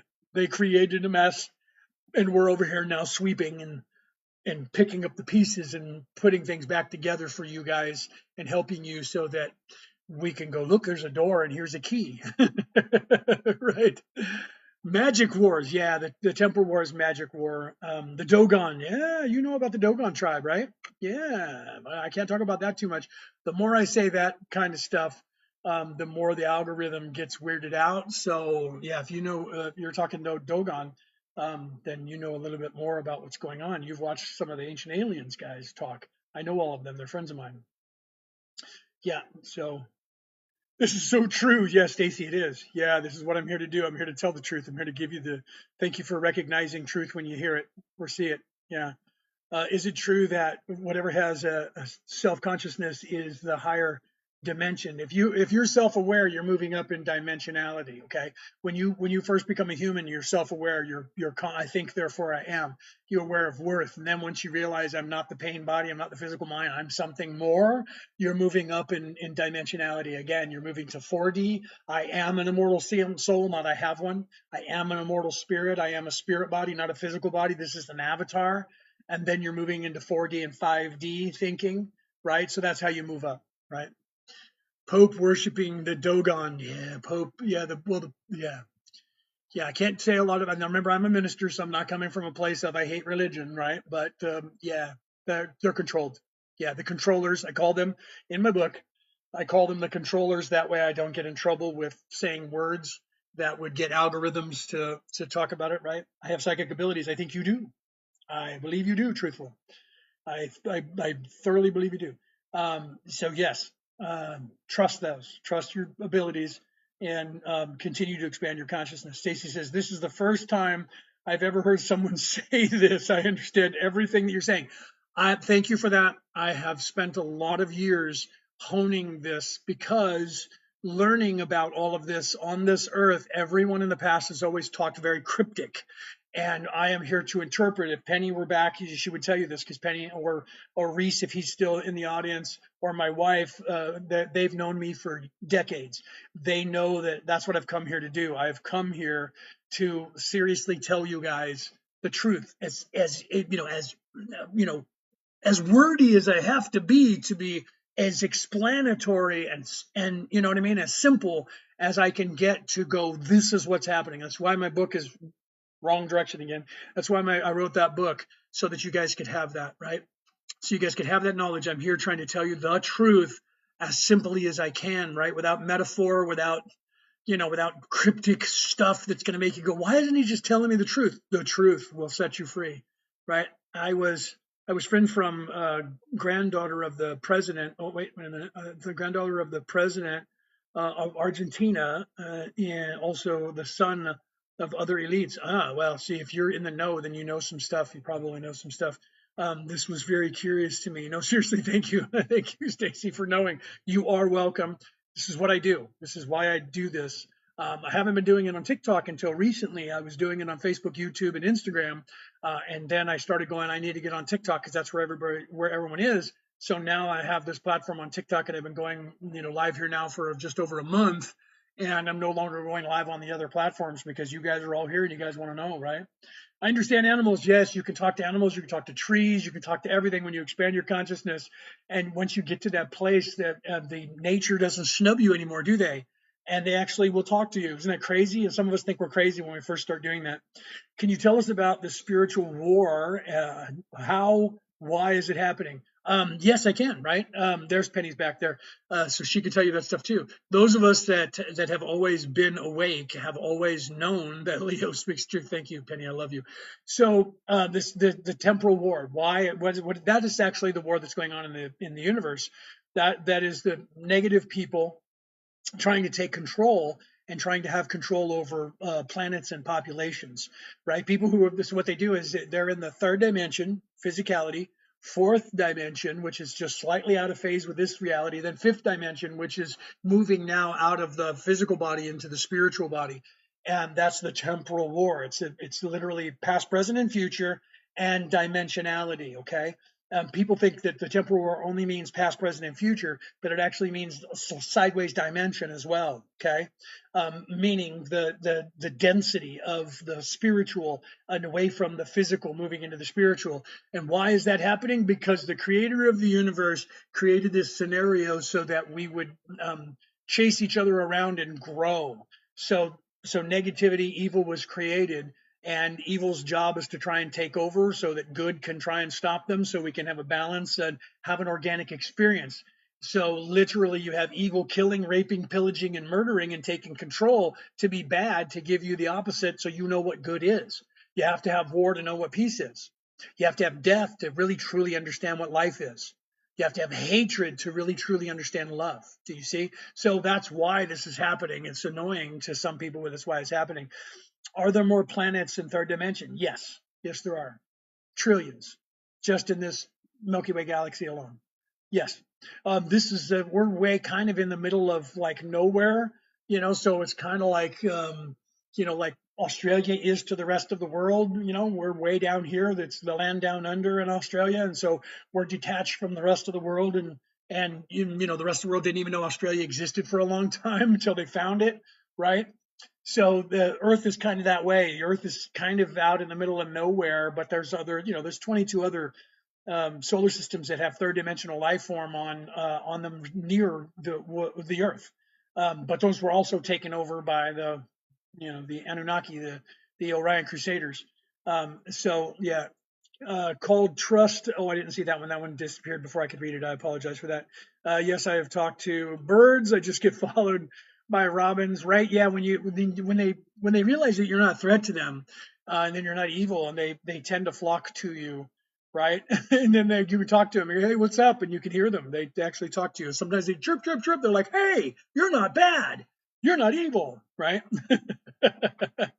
So yeah, you gotta look at that. So I know that some of you are like saying a lot of stuff, so we'll get to you. Just have patience if I miss you and I don't talk to you guys or answer you, because there's a lot of people in here and you guys are firing a lot of stuff at me, right? Called Trust the Creator, and we'll have the domain in all elements, psychic and animal communications. Yes, as you expand your consciousness, you actually do gain those abilities. If you're self-serving, you won't. If you're self-serving, you have to control things. That's what you're about, is power, money, control. You have to control things physically. But if you're in service to others, you do expand your mind. You can talk to spiders, and some people think you're crazy if you're like, yeah, no, that one's called Fred. Well, my wife was laughing. There's a lot of animals here around us, and a lot of them are boys, and they have boy names. And she's like, why do they all have boys' names? I'm like, I don't know. It's just you're the one that realizes their names, right? Why, when I start a candle and I use the image of the saint, everything I ask for becomes true? Well, if you're casting a spell and you're using positive energy and you're gaining the assistance of someone who's positive, like one of the archangels, and you're not doing something against someone else's will, you can then manifest things in a faster rate by doing that. If you're doing something that's against someone's will, like casting a love spell on someone that may or may not have the will to want to love you, and you're trying to force them to do that, that's self-serving. But if you're doing something that's not self-serving, and you're trying to manifest something for yourself, and you're doing it just to change something in your life, it'll come a lot faster, right? I believe in magic, but I don't understand it. That's okay. A lot of people don't understand it, and they think because the churches tell them that magic is evil. Know that I'm a minister, so I'm not coming from a standpoint of anti-religion. But I tell people, if you're a Christian and you go to a church, your priest gets up there, whatever they call themselves, they get up there with a spell book, And when they're getting ready to do absolution for people, they're holding up a biscuit and they're casting a spell on it, and then they're telling you this is the body of Christ and the blood of Christ, and they're actually waving incense and purifying the air and lighting candles and doing rituals and having things set at a certain place, casting a spell, and then they tell you can't do it because it's evil, right? I was told that some animals come down to show us um, uh, unconditional love. Yes, because you were an animal. Someone was an animal. I was a dog at one time. So was Penny. We were wolves at one time.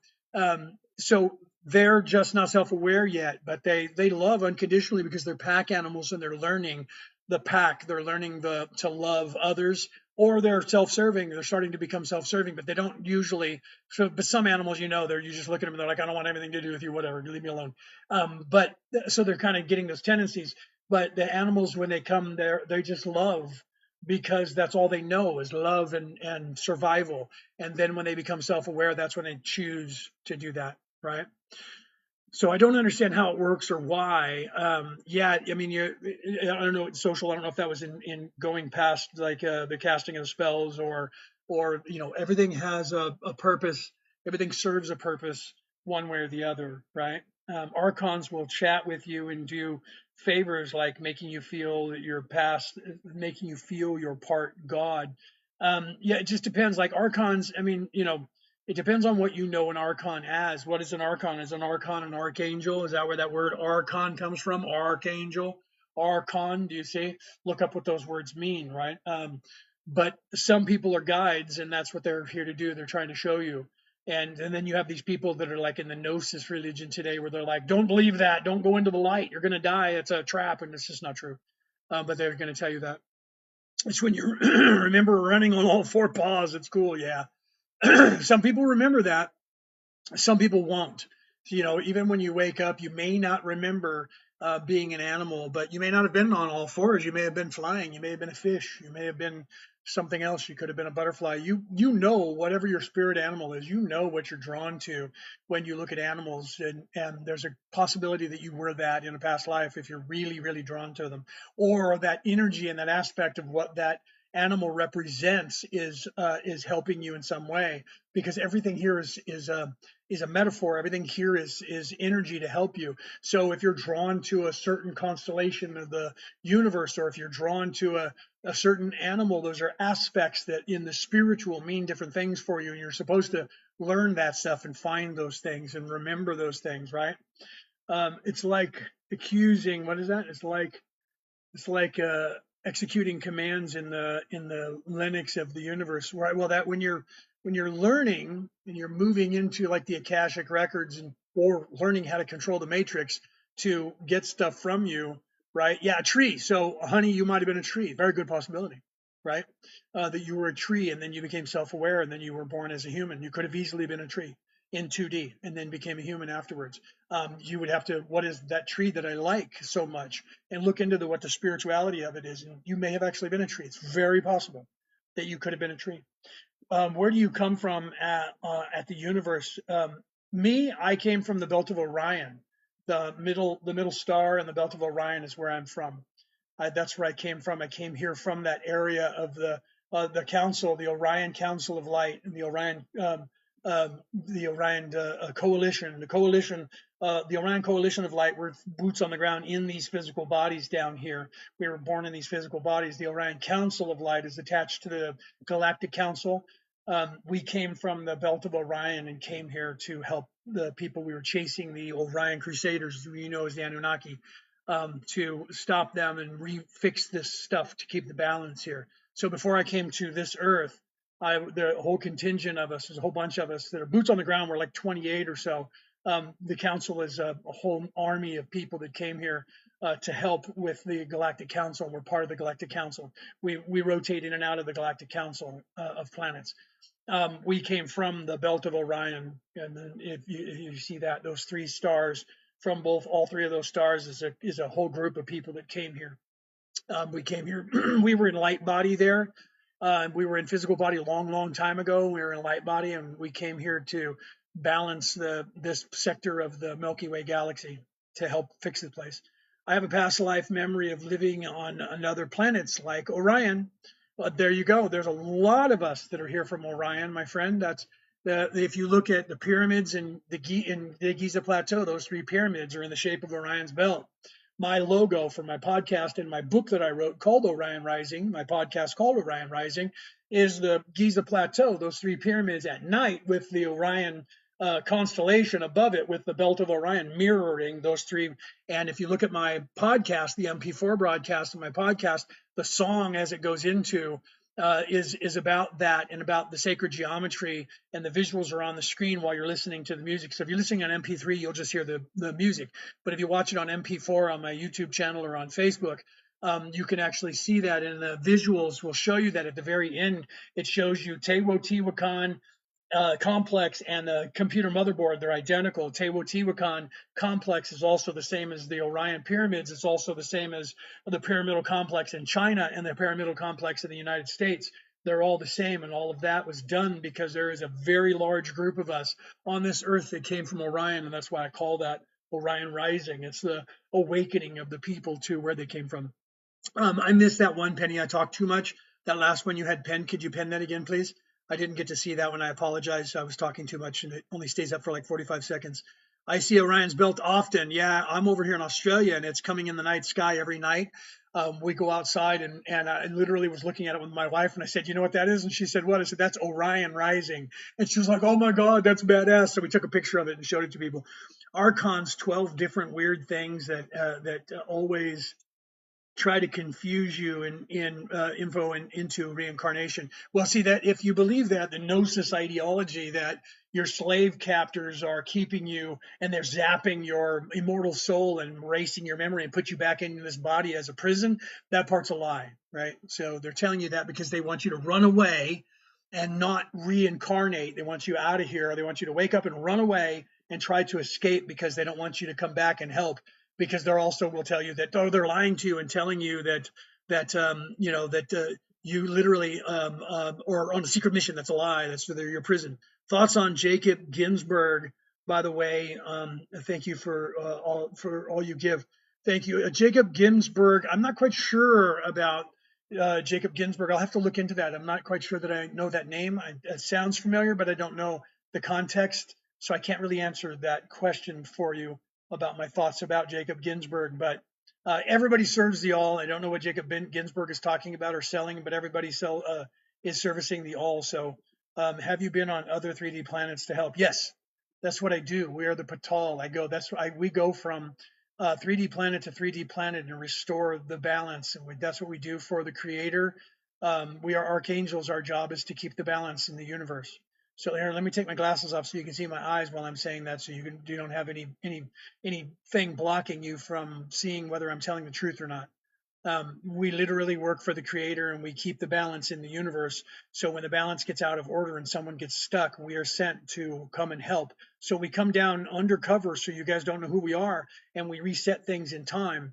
And then eventually, like now, we come out and tell you who we are and why we're here. But soon you guys will forget it. Some of you will forget that I told you this. So these pyramids that we stand, energy Orion, because they willingly cut themselves off from the source. So these pyramids that we to send energy to Orion. No, they weren't. They weren't to send energy to Orion. They're actually just there to remind you. They weren't sending energy out to Orion, like stealing energy and sending it there. It was actually, they were built to actually remind they were energy, but they were created, like if you go into the pyramid in Giza, and you're supposed to go in there and it helps you to meditate and to pull yourself out of your body. So we don't need those pyramids anymore, but originally that's what they were supposed to do. You would go in there and you would sit in the king's chamber, and the king's chamber was the sarcophagus. It was the death and resurrection and the dark night of the soul. So you would go in there and the resonation, the vibration of there would lift up your energy. It would pull you into a meditative state. And then you would go up to the queen's chamber from there, and the queen's chamber is the heaven, is the third eye. So that's what they were created for originally, but we don't need them anymore. They were there to actually help everybody expand their consciousness. Jacob made scientific experiments on telepathy. Oh, okay. So I wasn't sure if that's where we were going. So yeah, no, but see, it depends on whether they were controlled by the controllers. I don't want to say any of the words. Do you know what I'm talking about? Those people who think they own the whole place. But if not, yeah, no, the telepathy is a thing. But see, that's part of the temporal war. Negative people are trying to get people to do these experiments because if they can control people, then they can use these people telepathically to remote view things, and they could steal stuff by remote viewing. If I can remote view, which I can do, but if I work for the deep state or somebody like that, I would go into somebody's factory and steal their recipe for chocolate, and then we can make one just like theirs and sell it and sell it for a less price. Or I can see what governments are doing and what secrets that they have, and then I can steal those and we can utilize those. So that's part of the temporal war. So yeah, I mean, there are people that experiment with that because they're trying to expand people's consciousness, but then there's people behind the scenes that are either trying to do it for nefarious reasons or try to gain control of that. So you have to be careful, but in and of itself, people doing it is a good thing because it's helping people to expand their consciousness on a different level. I use spirituality and the truth, but there's some people that live in the physicality and they won't believe in that. But if you tell them that there's aliens, then they might believe it. Or you can expand your consciousness in remote view. That helps to expand people's minds. So everything that's being done, whether it's good or bad, serves the all, serves the one. So even the evil stuff that the evil people that are doing that think they own this place, they're actually. Let me look at COVID. Look what happened with that. It woke up people around the earth, and people are now less trusting of those people who would say that you need to do things like, get that thing in your arm. But before that, people were just blindly doing things. And now they're like, yeah, don't know if I'm going to do that again. Right. So that served the all. They were trying to use that to take total control. And, it was a test because in 2030, they're going to try it again. So, yeah, get ready for that. They're going to try it again. They may try it another way too. They may try that whole false flag, pretending that aliens are coming down here thing to try and get that Hegelian dialectic moving, create a scenario, then scare everybody with, people being attacked, and then all of a sudden come up with this fleet that was hiding that we didn't know we had. It was this, and then they chased away the big bad guys from another planet and then say, we need to abolish all governments and fight against the big bad guys, but we'll be in charge again, and so they take total control of the earth. That's what they're trying to do. Let's see. So you work for them, and then they make you disappear, right? I mean, right? Some of the people that are negative could, yeah. That's what I'm saying, right? How old is your soul already at the universe? My soul is more than 1 trillion years old, my friend. I'm one of this second group created. I'm part of I am an archangel. I am part of the second group created. Okay. That's how old I am. But when the universe was created, this universe was created, there was the creation itself, and then there was those people that were created, and then there was the archangels, and I'm one of the archangels that was created. So I go back to the beginning of the universe. That's how old my soul is. Your soul's not too much older than that. You don't remember it. You've been around a long time. What about Three Eye Atlas? Three Eye Atlas, I was talking about that in the very beginning. Three Eye Atlas was nothing in the 3D. It wasn't an alien spaceship. It wasn't a drone. It wasn't any of that. However, with that said, the Three Eye Atlas gave off a blue contrail, which is very, very ultra rare. And if you know about the Hopi legends, like the Hopi rock legend, the Native Americans over in the United States, the Hopis talked about 10,000 years ago, the blue Kachina. The blue Kachina would show herself as a blue light in this blue star in the sky. And when the blue Kachina showed her light in the sky, that was the time to usher in the feminine energy back into the earth. So you can look that up. Look up the blue Kachina and that Hopi legend, and you'll find that all the natives in the United States are now talking about Three Eye Atlas was the blue Kachina, and she was ushering in the age of the negative energy, the warlike masculine Mars energy, the devil ruling the earth for a time is over, and the blue Kachina is let herself be seen and let herself be known. And we're now moving into the age of the Aquarius, the age of the feminine energy to balance that masculine. So Three Eye Atlas was not an alien spaceship, but it was prophecy that you should look into. You should look into the Blue Kachina prophecy, and you'll find out more about that from looking into that. I remember a time when I was, well, hold on. Yeah, they need us to willingly pass our freedom to. Yes, that they literally want you to give away your freedom. They have to have you willingly submit. Like the vampire knocks at the door, they can't come in your house until you invite them in. You have to submit, right? I remember when a time when I was pinker. Is that what you're saying? I gotta move the screen. When I was pinker. Oh, yeah, thank you, Penny. You put it up on the screen. I'm trying to look past it. Duh. When I was Pinkarian, non-physical, from yet. Okay, so you remember that you were non-physical, you were in spirit body, and you came from a different place, and now you're here. So what happened to you? You decided to come here to help, and you have descended down into this physical form to be here, and you came here on a mission.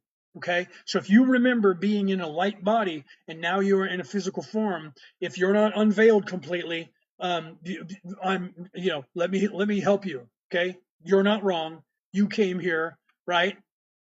Yeah, see, now I'm flagged for misinformation. Somebody flagged me for misinformation because I either was saying something that somebody didn't like, or someone in the audience reported it because they didn't like what I was saying, or I said something that I shouldn't have. So hopefully I'm still live. So I better be careful, right? I just got a warning, so I need to be careful whenever I start talking about spirituality too much. This happens every time. So either somebody in the crowd has decided that I'm crazy and they're trying to report me, or I said too many things and the algorithm is popping on, right? So we need to be careful what I'm saying.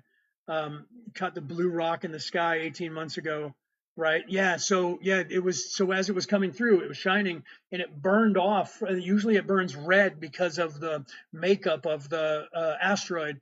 And this one burned blue. And when I looked that up, how often does that happen?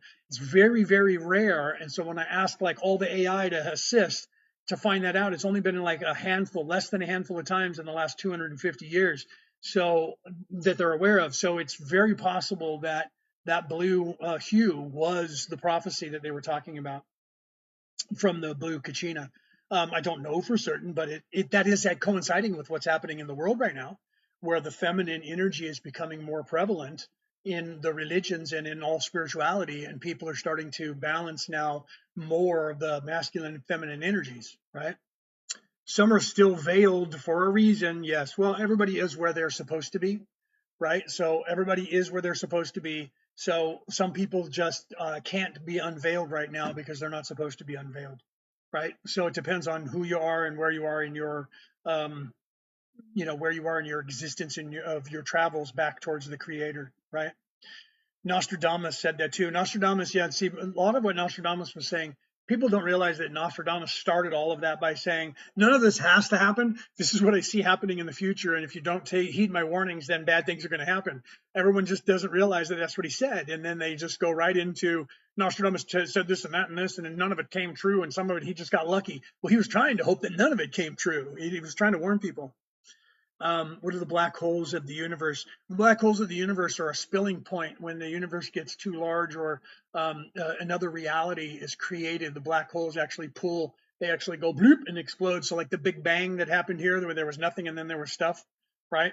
That all happened because of like a black hole. The light and the energy goes through and it creates another reality. So it's actually creating another reality that is beside this one, that is just similar to this one.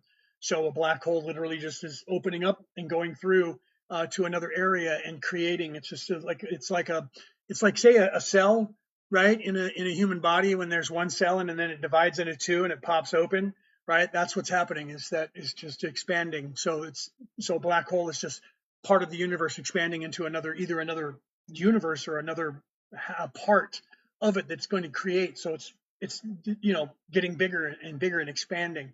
So it's creating a side by side universe. So it just, things go into it and it goes bloop, boink, turns into its own bubble and turns into something and is there. Right? I mean, that's crazy, but that's what's happening. So if you were to go through one, and if you were energy, you'd make it and you would actually go through into another universe. So that's why people always have this Einstein-Rosen bridge idea of the universe from Einstein and Rosen. Einstein and Rosen, they worked on a theory, and that's what they call that bridge is called the Einstein-Rosen bridge, because Einstein and Rosen came up with the idea of traveling from here to the other side of the universe without going straight in a straight line all the way to the other universe, other side. You fold space and you go in between space from that's what the theory of a black hole is, something that's actually going from one place to another without going the long distance to get there. So that was their theory. That's how they got to the theory of that in physics. The Einstein-Rosen bridge would be a wormhole, what we would know as a wormhole that's going in between two long distances very quickly, like a tunnel going through a mountain. Instead of going all the way up and around and over the mountain, you go through it. That's a wormhole, right? Yeah, hit those hearts. Thank you, Penny. Hit those hearts, champion. Especially since somebody was trying to report me for misinformation, right? I always apply to back to that and go, tell me what I said that was so wrong, and they usually go, oops, yeah, you're right. What is with all the different pitch ringing sounds? Well, if you're hearing them, the tones in your ears, if it's not that, ringing that is the damage done to your ears, because I have that, right? Because I have damage done to my ears from percussion grenades and things when I was doing things that I never did, right? In places that I was never at. Um, but you do get communication. Like, you ever hear somebody say, were your ears burning or were your ears ringing? The sounds that you get are usually that if you're expanding your consciousness, you'll start hearing different tones, positive or negative, at different times. And I teach people that if you hear a tone and it's not just the normal ringing because you have hearing damage, and you hear a tone, and then go through a progression of people's names, mom, dad, my brother, my sister, my friends. When you get to a certain name and it stops, call that person or message them. And they'll go, dude, were your ears burning? I was just talking about you. Almost always you'll find that those people were talking about you or thinking about you. I was just thinking about you. And you heard that. It's actually a psychic ringing, like a phone ringing, that is, if you're connected to somebody in that way, then you'll be able to, if you're paying attention, you'll be able to know when they're thinking about you or talking about you. And eventually you start to learn whether it's positive or negative, and whether you're hearing the sounds in a negative way or a positive way. And then you can go, oh, somebody's walking on my grave, somebody's talking, peeing in my Wheaties, saying bad things about me, or the other way around, where you're just like, oh, that grandma. Okay, you call grandma, and grandma goes, I was just thinking about you. I was telling, somebody, I was telling Esther about you, and last time I saw you. So yeah, tinnitus. I have tinnitus. So I have a constant ringing, but there's a different ringing that comes that's not tinnitus, and you can tell the difference between tinnitus, because people who have tinnitus, we know what it sounds like. We hear it all day, every day. So we know when it's loud, we know when it's quiet, and we know when we hear other sounds. Okay. Otherwise, we'd be not knowing when somebody was talking to us, because we couldn't discern the difference between that tone and another one. So we learned that. People are like, it's just tinnitus. No, it's not. I have tinnitus. I know what it sounds like, and there's a different sound. Yeah, I'm in tune with this, right? Right, Raven? Yeah, I'm in tune with this. Yeah. Some of us can do telepathy, right? So you have to look at that. Stacy said yes. Wow, this is great, right? Yeah, that's what I'm here to do. I'm here to give you the truth. Okay. So hit those hearts, champions, even though there's somebody decided they didn't like what I was saying and tried to report me. Who built the Chinese wall? For what the made the wall was built? I mean, if you look at history, they'll tell you the wall was built because there were people up there that were Mongolians that they didn't want to invade China, so they built that wall for that. But some people say, thank you. Who gave me that? It was at 88, right? Paula, thank you for that. Thank you very much for that. So there was a spiritual thing. If you see the movie, there's a movie, right, with Matt Damon. You should look at that movie. That's talking about the spirituality as to the wall. You can look at Matt Damon. There was a movie that he was in. I don't remember the name of it, where he was at the Wall of China. Look that one up, because that is the spiritual history of the wall and why they built it. Right. If I go in too much of that, somebody might, but the algorithm might get weird. But there is a movie that you can look up, sir, of the Wall of China that Matt Damon was in, and that's loosely based on the spiritual reason why the Wall of China, because there were some very bad entities, negative, evil entities that were trying to get to the Chinese people, and they had to fight against that. So you can look that up. It's a really good movie, as a matter of fact. You should look into that. It's a really good movie. And that has to do with the spiritual side, not just the physical. We were at war with the Mongolians, and so we built a wall. I mean, that's a really big, long wall to build, right? There was something else real big they were trying to keep out. You should look into that movie or look it up, right? Let's see, 88 said it's not true, right? So you could, yeah, correct, yeah, right. So you could look at that. There was a spiritual reason for the wall. It wasn't just a physical one, right? Yeah, 88's over here. Paula's going, yeah, yes. So yeah, you guys can look that up. There was a spiritual reason for it, and most people don't know about that, and they think that it was just because there was a, oh, it was those people up there were trying to invade, and so they built a wall. There was another reason why that wall was built. You guys should look into it. And I don't want to talk too much about it on here because the algorithm's already having a problem, right? Yes, it's correct. Yeah, thank you. So yeah, that movie's you should guys should see that movie with Matt Damon. Yeah. That's a good movie. I don't even know what the name of it is, but you guys should look up Matt Damon and look up. There's one where he was at the wall, the Great Wall, and you should see what happened there. That's all I have to say about that because I don't want to get the algorithm tripping. So yeah, good movie, right? So you guys should look into that. All right, hold on, I'm gonna take a drink. I'm drinking my coffee. I should probably drink some of my vitamin water too, right? So if you guys have any more questions, hit those hearts for me, champions, and ask me questions. That's what I'm here. I'm here to help you to understand or understand what's going on here on this earth and around the universe. That's why I'm here. I'm here to help you. Please ask me any question, whatever it is, I will answer.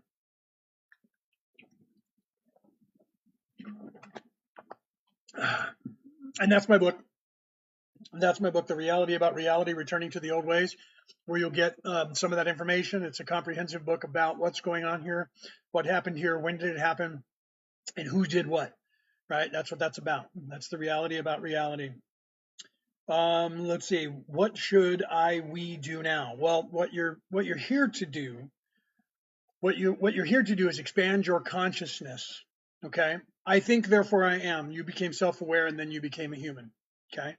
I think, therefore I am. You're in 3D. You're in this matrix. This matrix is designed to give you whatever you want. So if you think this place is hell, that's all you're going to see. If you think this place is heaven, that's all you're going to see. But you're supposed to, from here, learn that you are more than just this physical body. What you're doing here is having an organic experience of life and everything that's involved in that, and you're expanding your consciousness. You're either going to be in service to self or you're going to be in service to others. You know which one you've chosen. And what you're supposed to do here, and what all the religions of this earth used to know and teach, and it's still in every book if you look for it, is the knowledge of what you're supposed to be learning here. You're supposed to learn that you have an immortal soul. Okay, what is your real name at the universe? Kelto. I am Kelto. Kelto. That is my real name. My wife is Satori. That is her real name. She's not here right now. She's at work. My real name is Kelto. That is my higher self's name. So we're here in human form. So I wasn't a human before. I have a hard time believing this strictly. Well, it depends on who you are as an individual. You may have or may not have been a human in many lifetimes. I don't know how far you are in your progression, but before you were a human, you were something else. Yes, you were. If you start out as a one-dimensional being, then you go to a two-dimensional being, and then you go to a three-dimensional being, and then eventually you move into a fourth-dimensional being, then a fifth-dimensional being, then a sixth-dimensional being, and by that time you're no longer physical.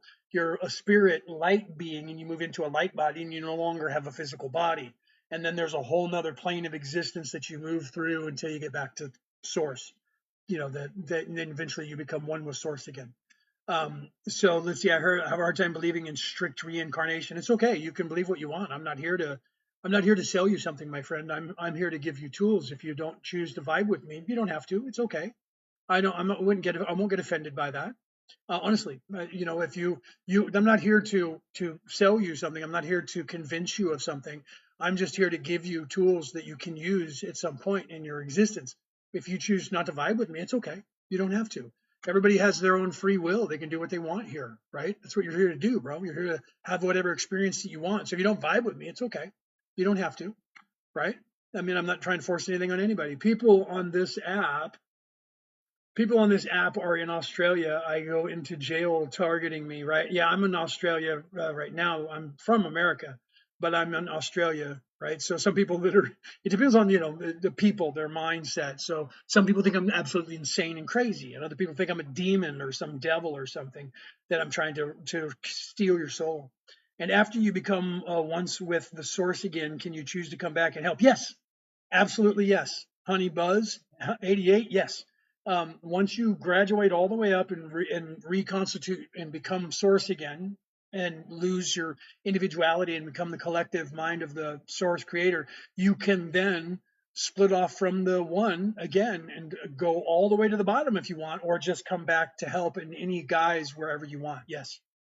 Yeah, and not everybody does that. About 10% help behind them. You go back down. So you may choose to just channel back information, or you may choose to come all the way down here. It's your choice. You can do. You have free will. The Creator encourages all of us to do what we want because the Creator wants more scenarios and more experiences as well. So yeah, we have free will to do whatever we want. You know what I mean? It's crazy. It sounds crazy to people that are living in 3D. They're like, yeah, you're just nuts, bro. It's okay. You can believe that. You can think I'm crazy, change channel, go somewhere else, or not, right? I'm not here to try and convince you. I'm just here to try and get you to start thinking for yourself. But yes, you can choose to go back afterwards. So if you come down here to help, say you come down, I'm going to come down and I'm going to help that planet. When you're done, you can then go, okay, I'm done. I want to go back. You can do whatever you want. Truly, if you're from here and you're in 3D for the very first time, you have to go through the progression to get back to the source. But if you came from a higher plane down here, when you're done doing this one experience, you can then go, okay, whoo, that was crazy, and I don't want to do that again. I'll go back to where I was. Yeah, you have free will. You're not stuck. You're not stranded. You just sign a contract to be here for a certain amount of time, and then you can leave afterwards. Right? I hope that helps. Right? You were family. Thank you. Thank you, Paula. Your family. We're all family. We're all one. We're all the same. There are so many of us. 86% of us on this earth came here to help. There's more of us that came here to help than there are that are stuck here. But we came down here, so it means we're veiled. So we get stuck too. It's crazy, right? Followed the live creator. Yeah, right. So yeah, literally, we hope to, we hope to wake up when we get here. I came through to be awake in this life so that I can help in this right now in this time, so I can help wake up you guys who came here to help. So I'm one of the people who came here to be awake in this life earlier than the rest of you, so that I could be here to help you to wake up and remember who you were and why you came here. And there are millions, billions of souls that are here now that came here to help. And then there's billions of souls that came here to experience this. They didn't come to help, they just came down here to go through this. Right. And so there's a lot of people that don't know that they came here to help, that haven't woke up enough to know that they came here to help yet. But instinctively, you kind of know if you're in service to others, you instinctively, like Penny was saying before, there's a time in your life when you go, I'm not from here, man. I'm from somewhere else, and this isn't home. I know that I'm from somewhere else, right? Yeah, and some help in the background, like Penny saying in the crowd. Some help in the background and they're not out here talking like I am, and they're doing things in the background to help that you'll never know. And because they're not self-serving, they're doing stuff that they may never get credit for. But then afterwards, people are gonna know who did what down here. So some people are helping out and they're just in the background living a life and being really good about loving people and being that example. And they've come here to do that, but they're not telling anybody why they're here. Some people are not, they wake up and they just go, yeah, I'm not going to tell anybody, but I'm here to do this. Some people don't wake up fully, but they know they have a mission and they're trying to help people. That's every level of awakeness is where somebody is. But I can tell you that, like a lot, like more than half of the people that are on this earth currently came here specifically to help. Okay. So you have to see that. You have to realize that. So thank you, whoever did that. Somebody just sent me something. Thank you for that. I didn't see what it was, but something came up on my screen and said somebody sent something. Thank you for that. Right. Yeah. So you guys out there, if you're listening to me and you don't think I'm crazy, right? If you don't think I'm nuts and you're going, wow, right? That means that you came here, you're in service to others, and you came here and you're listening to me and you heard me and you stopped because you're vibing. Let me pull my glasses off unless I have to read so you can see my eyes. You're vibing with my energy because I'm saying something that you're like, oh, wait a minute. This guy's saying some truth. And you're sensing that. Why is that? Because you're not self-serving. You're in service to others. And you came here for a purpose and you know it. And you may not have known it until you heard me say it, but you also may have been thinking it and you're going, am I crazy? And then people like me start saying it and you go, wait a minute. I have a cousin. She called my sister and said, is your brother a wackadoo? Because I heard him saying such and such. My sister said, 5 years ago, I would have thought he was crazy. Now because I did. Now I don't think he's crazy. So she had a conversation with me, and the more I was telling her stuff, the more she was going, I think all of that, but I've had no one tell me that I'm right. So that's what I'm here to do. I'm here to help, and I'm trying to help you guys to give you this is what's happening, and it's in your mind. You're thinking it. You're not crazy. You're not crazy. You came here to help. Some of you did. Some of you are here and you're asleep because you came here and you volunteered to come here and you've been put to sleep like all of us are, and you haven't woken up yet, and I'm here to help you with that. And you're going to wake up, and when you do, you're going to realize that you came here to do something, and that something is not a oh, run away. That's why they tell you that, run away, don't go into the light, and you're going, when you die, someone's going to tell you you're on a secret mission. That's a lie to get you to come back here because you're in a prison. They want you to run away because they don't want you coming back to help. So don't listen to those people. Listen to your instincts. If your instincts are scaring you and you think that person's evil and I'm really not on a secret mission, then run from them. But if you look within yourself when you die and you get pulled out of body and your body says this person's not evil, they're telling me I'm on a mission and I need to go back, then maybe I need to go back, right? I don't think you're nuts. I'm so happy to find your page. Thank you. Please follow me. My wife and I are teaching classes about this stuff. So she's not here, or we could put it up on the screen. We have another TikTok page called Merlin and Maeve, like Merlin the magician, Merlin, and Maeve spelled Maeve, right? Merlin and Maeve. I don't have it on the screen. I had an image, but I don't know which one it is to put on the screen. Let me find the image, and you can see the logo. Let me see that. I'll look at the images here. I have a couple that are hidden, so I know that one of them is that one, but I don't know. Let me see if that's it. That's not it. That's the advertisement. There it is. I just put it up on the screen. So you see that logo right there on the screen that way. It says Merlin and Maeve. That's our logo. If you look up Merlin and Maeve on TikTok, Facebook, YouTube, Instagram, you'll see that that's our company. And we actually are having a class. Tomorrow I'm going to be live from Gosford, because I'm in Woy Woy, New South Wales, Australia. We're going to a fair, and I'm going to be live there, and I'm going to be talking to the crowd like this, but I'm going to go live on here on TikTok.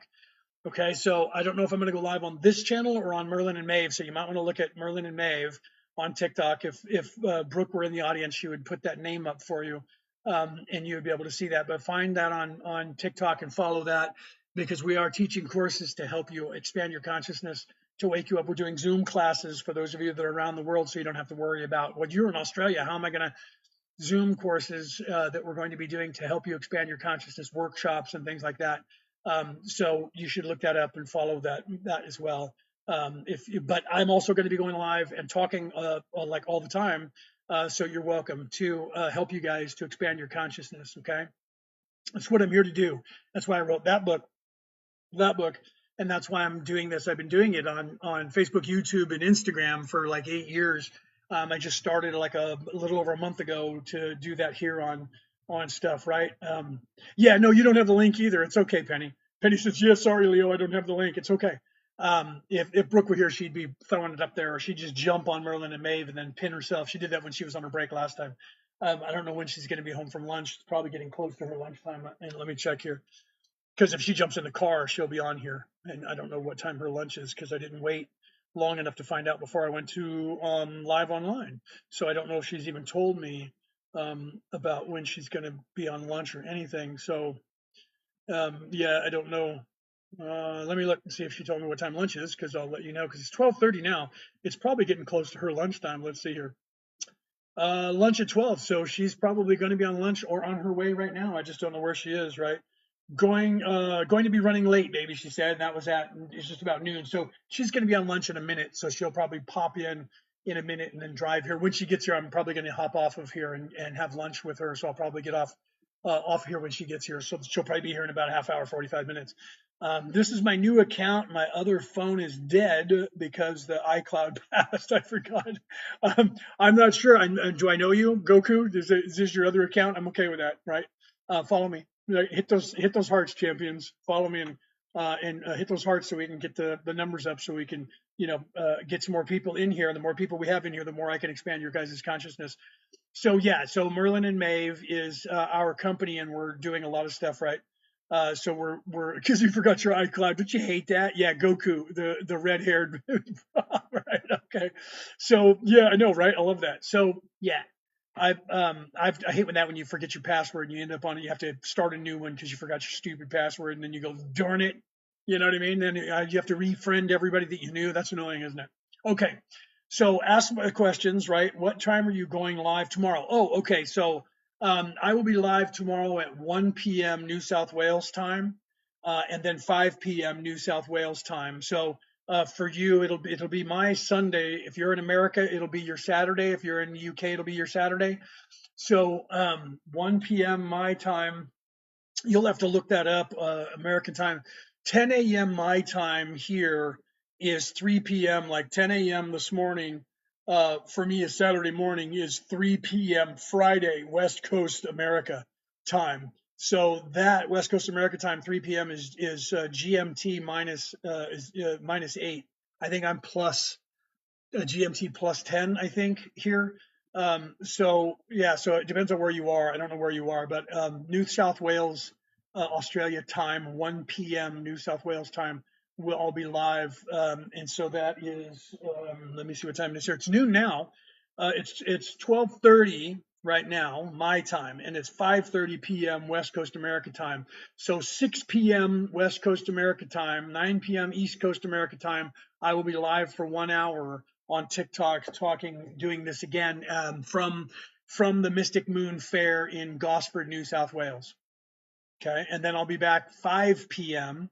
So that'll be 1 p.m. 4 hours later. So if you're in America, it'll be 10 o'clock West Coast America and 1 a.m. East Coast America time. So depending on where you are in the world, it'll either be getting kind of late for you or early. You might be able to hit one or two of those.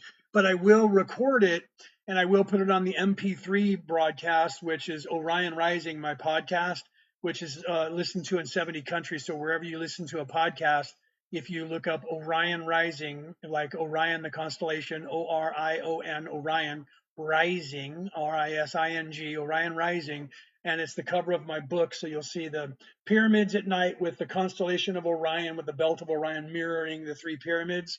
That's the cover of my book, Orion Rising, and it's the logo for my podcast. So that's on my on my page on YouTube for the MP4 broadcast or anywhere you listen to MP3 broadcasts. So even if you miss me, you'll be able to hear me talking like this because this will go up there as well. So if you're listening to it around the world, you can just listen to the audio and hear what's going on. Okay. So 1 p.m. New South Wales time and then 5 p.m. New South Wales time for 1 hour each time. I'll be on stage talking, so you'll see me talking to either people in a seat or nobody sitting in front of me, but I'll be talking and then I'll answer your guys' questions in the meantime because Brooke will be there, my wife will be there monitoring the chat, and she will then say so-and-so in the chat ask this question and I'll answer the question for you guys live on TikTok. Okay. Thank you if you tune in, anybody that tunes in. So Merlin and Maeve that you see on the screen there, that's my wife and I's company and our other channel. We have a channel on YouTube, we have one on Facebook, we have one on Instagram, we have one on TikTok. Where else? I don't know where else. We have a website that's not up yet. We're going to get the website up soon, and we're teaching courses. We're going to be teaching Reiki also. We also do healing, distance healing. We're teaching Reiki. I'm going to be teaching the Defense Against the Dark Arts coming up the 13th and 14th of the December on a Zoom call. So if you want to know how to defend yourself against negative energy, we're offering that course. We're going to have an advanced course after that, probably in January. We're also, like I said, we're going to be doing Reiki 1, Reiki 2, and Reiki Master Teacher attunements as the year goes on, January, February, March, or January, probably every 3 to 6 months. We'll probably do January Reiki 1, and then probably 3 to 4 months later, we'll do Reiki 2, and then 3 to 4 months later, we'll do the master attunements. It just depends on how well you learn and how fast you learn that. So if you're interested in learning to become a Reiki practitioner or a Reiki master, that we're going to have workbooks for you. If you're here, you get the workbook. If you're online, you're going to have to get an online workbook, and that will suck for you, but we're going to teach you guys that stuff as well. So we're teaching all kinds of stuff. And we have a product line that we'll be selling over at the Mystic Moon Fair. We have right now we have bracelets, we have earrings, we have necklaces that we've made that we're selling. We also have some other trinkets that we're selling for potpourris and oils and essential oils and things like that. We have all kinds of stuff. We have so much stuff. Some of it I go, what's this? And my wife's like, oh, I made that. We're going to sell that. We were looking at wands. We were going to make some wands, but we don't have them this time.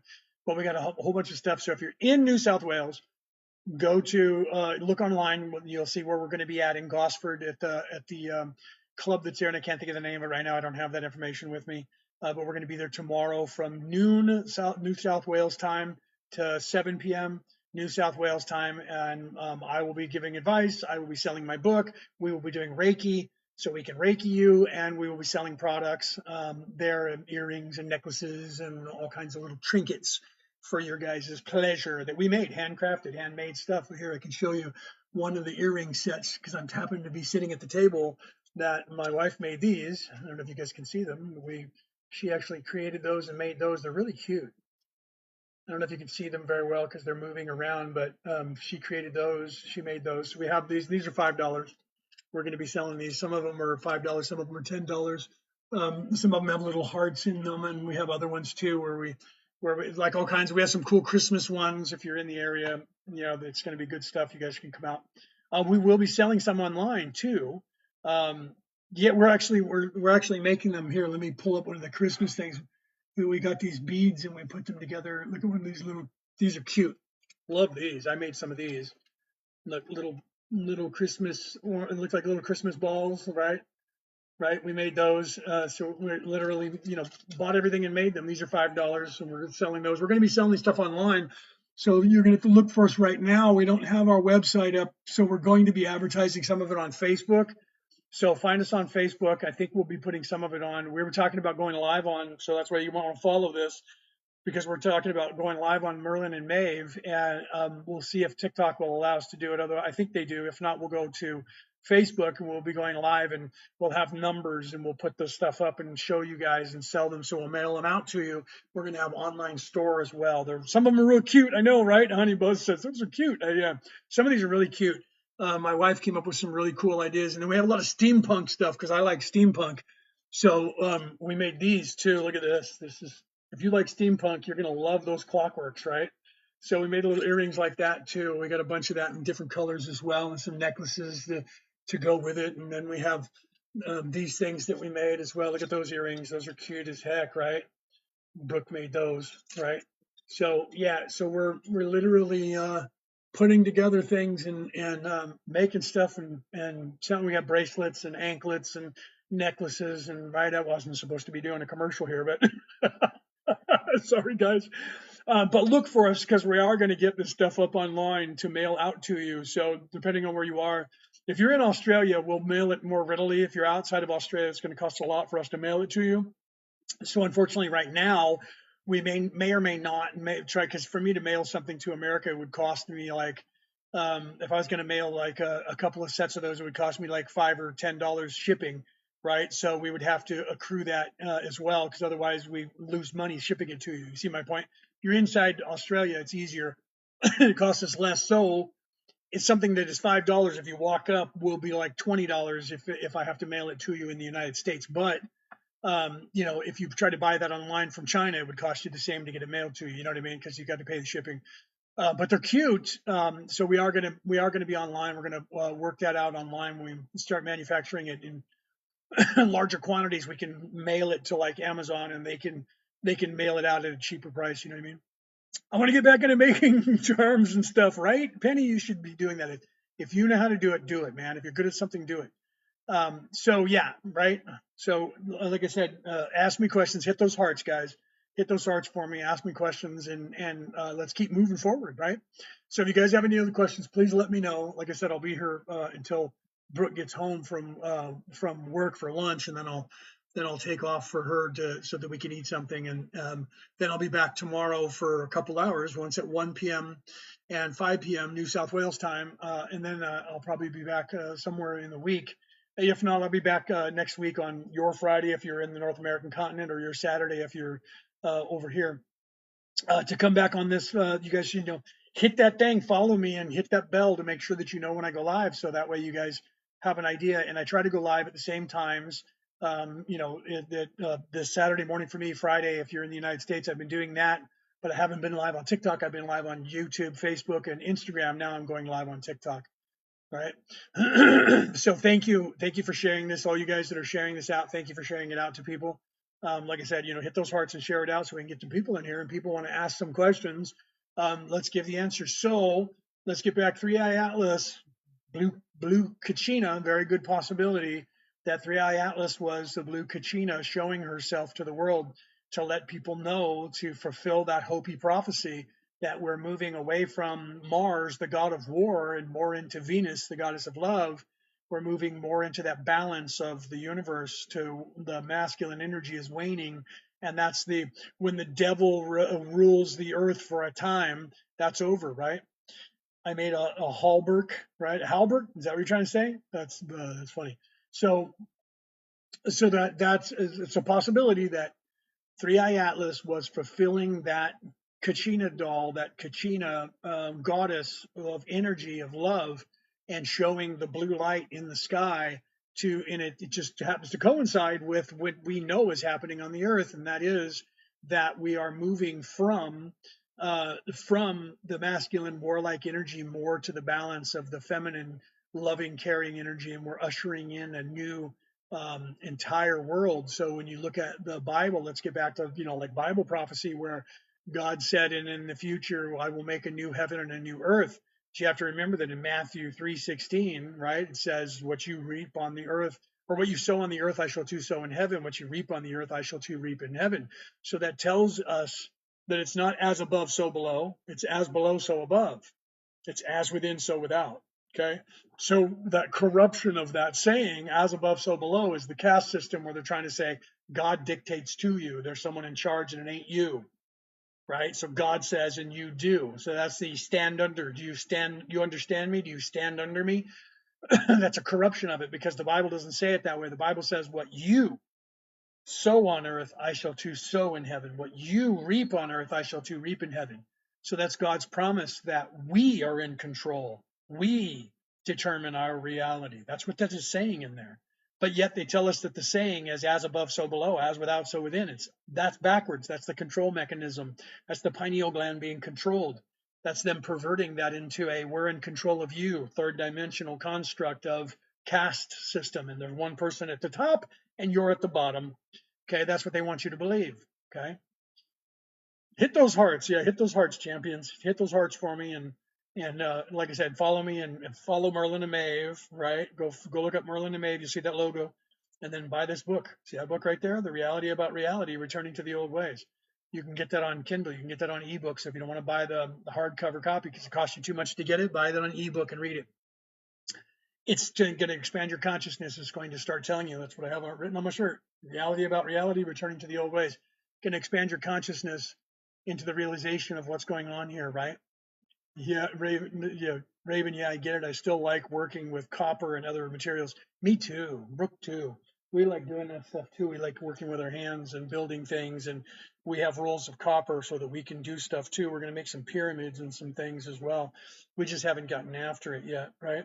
Okay, my wife is on her way. I love you too, baby. If you're listening, if you happen to pop in, she's on her way coming home. So I don't know where she is in the world right now, but she's almost home.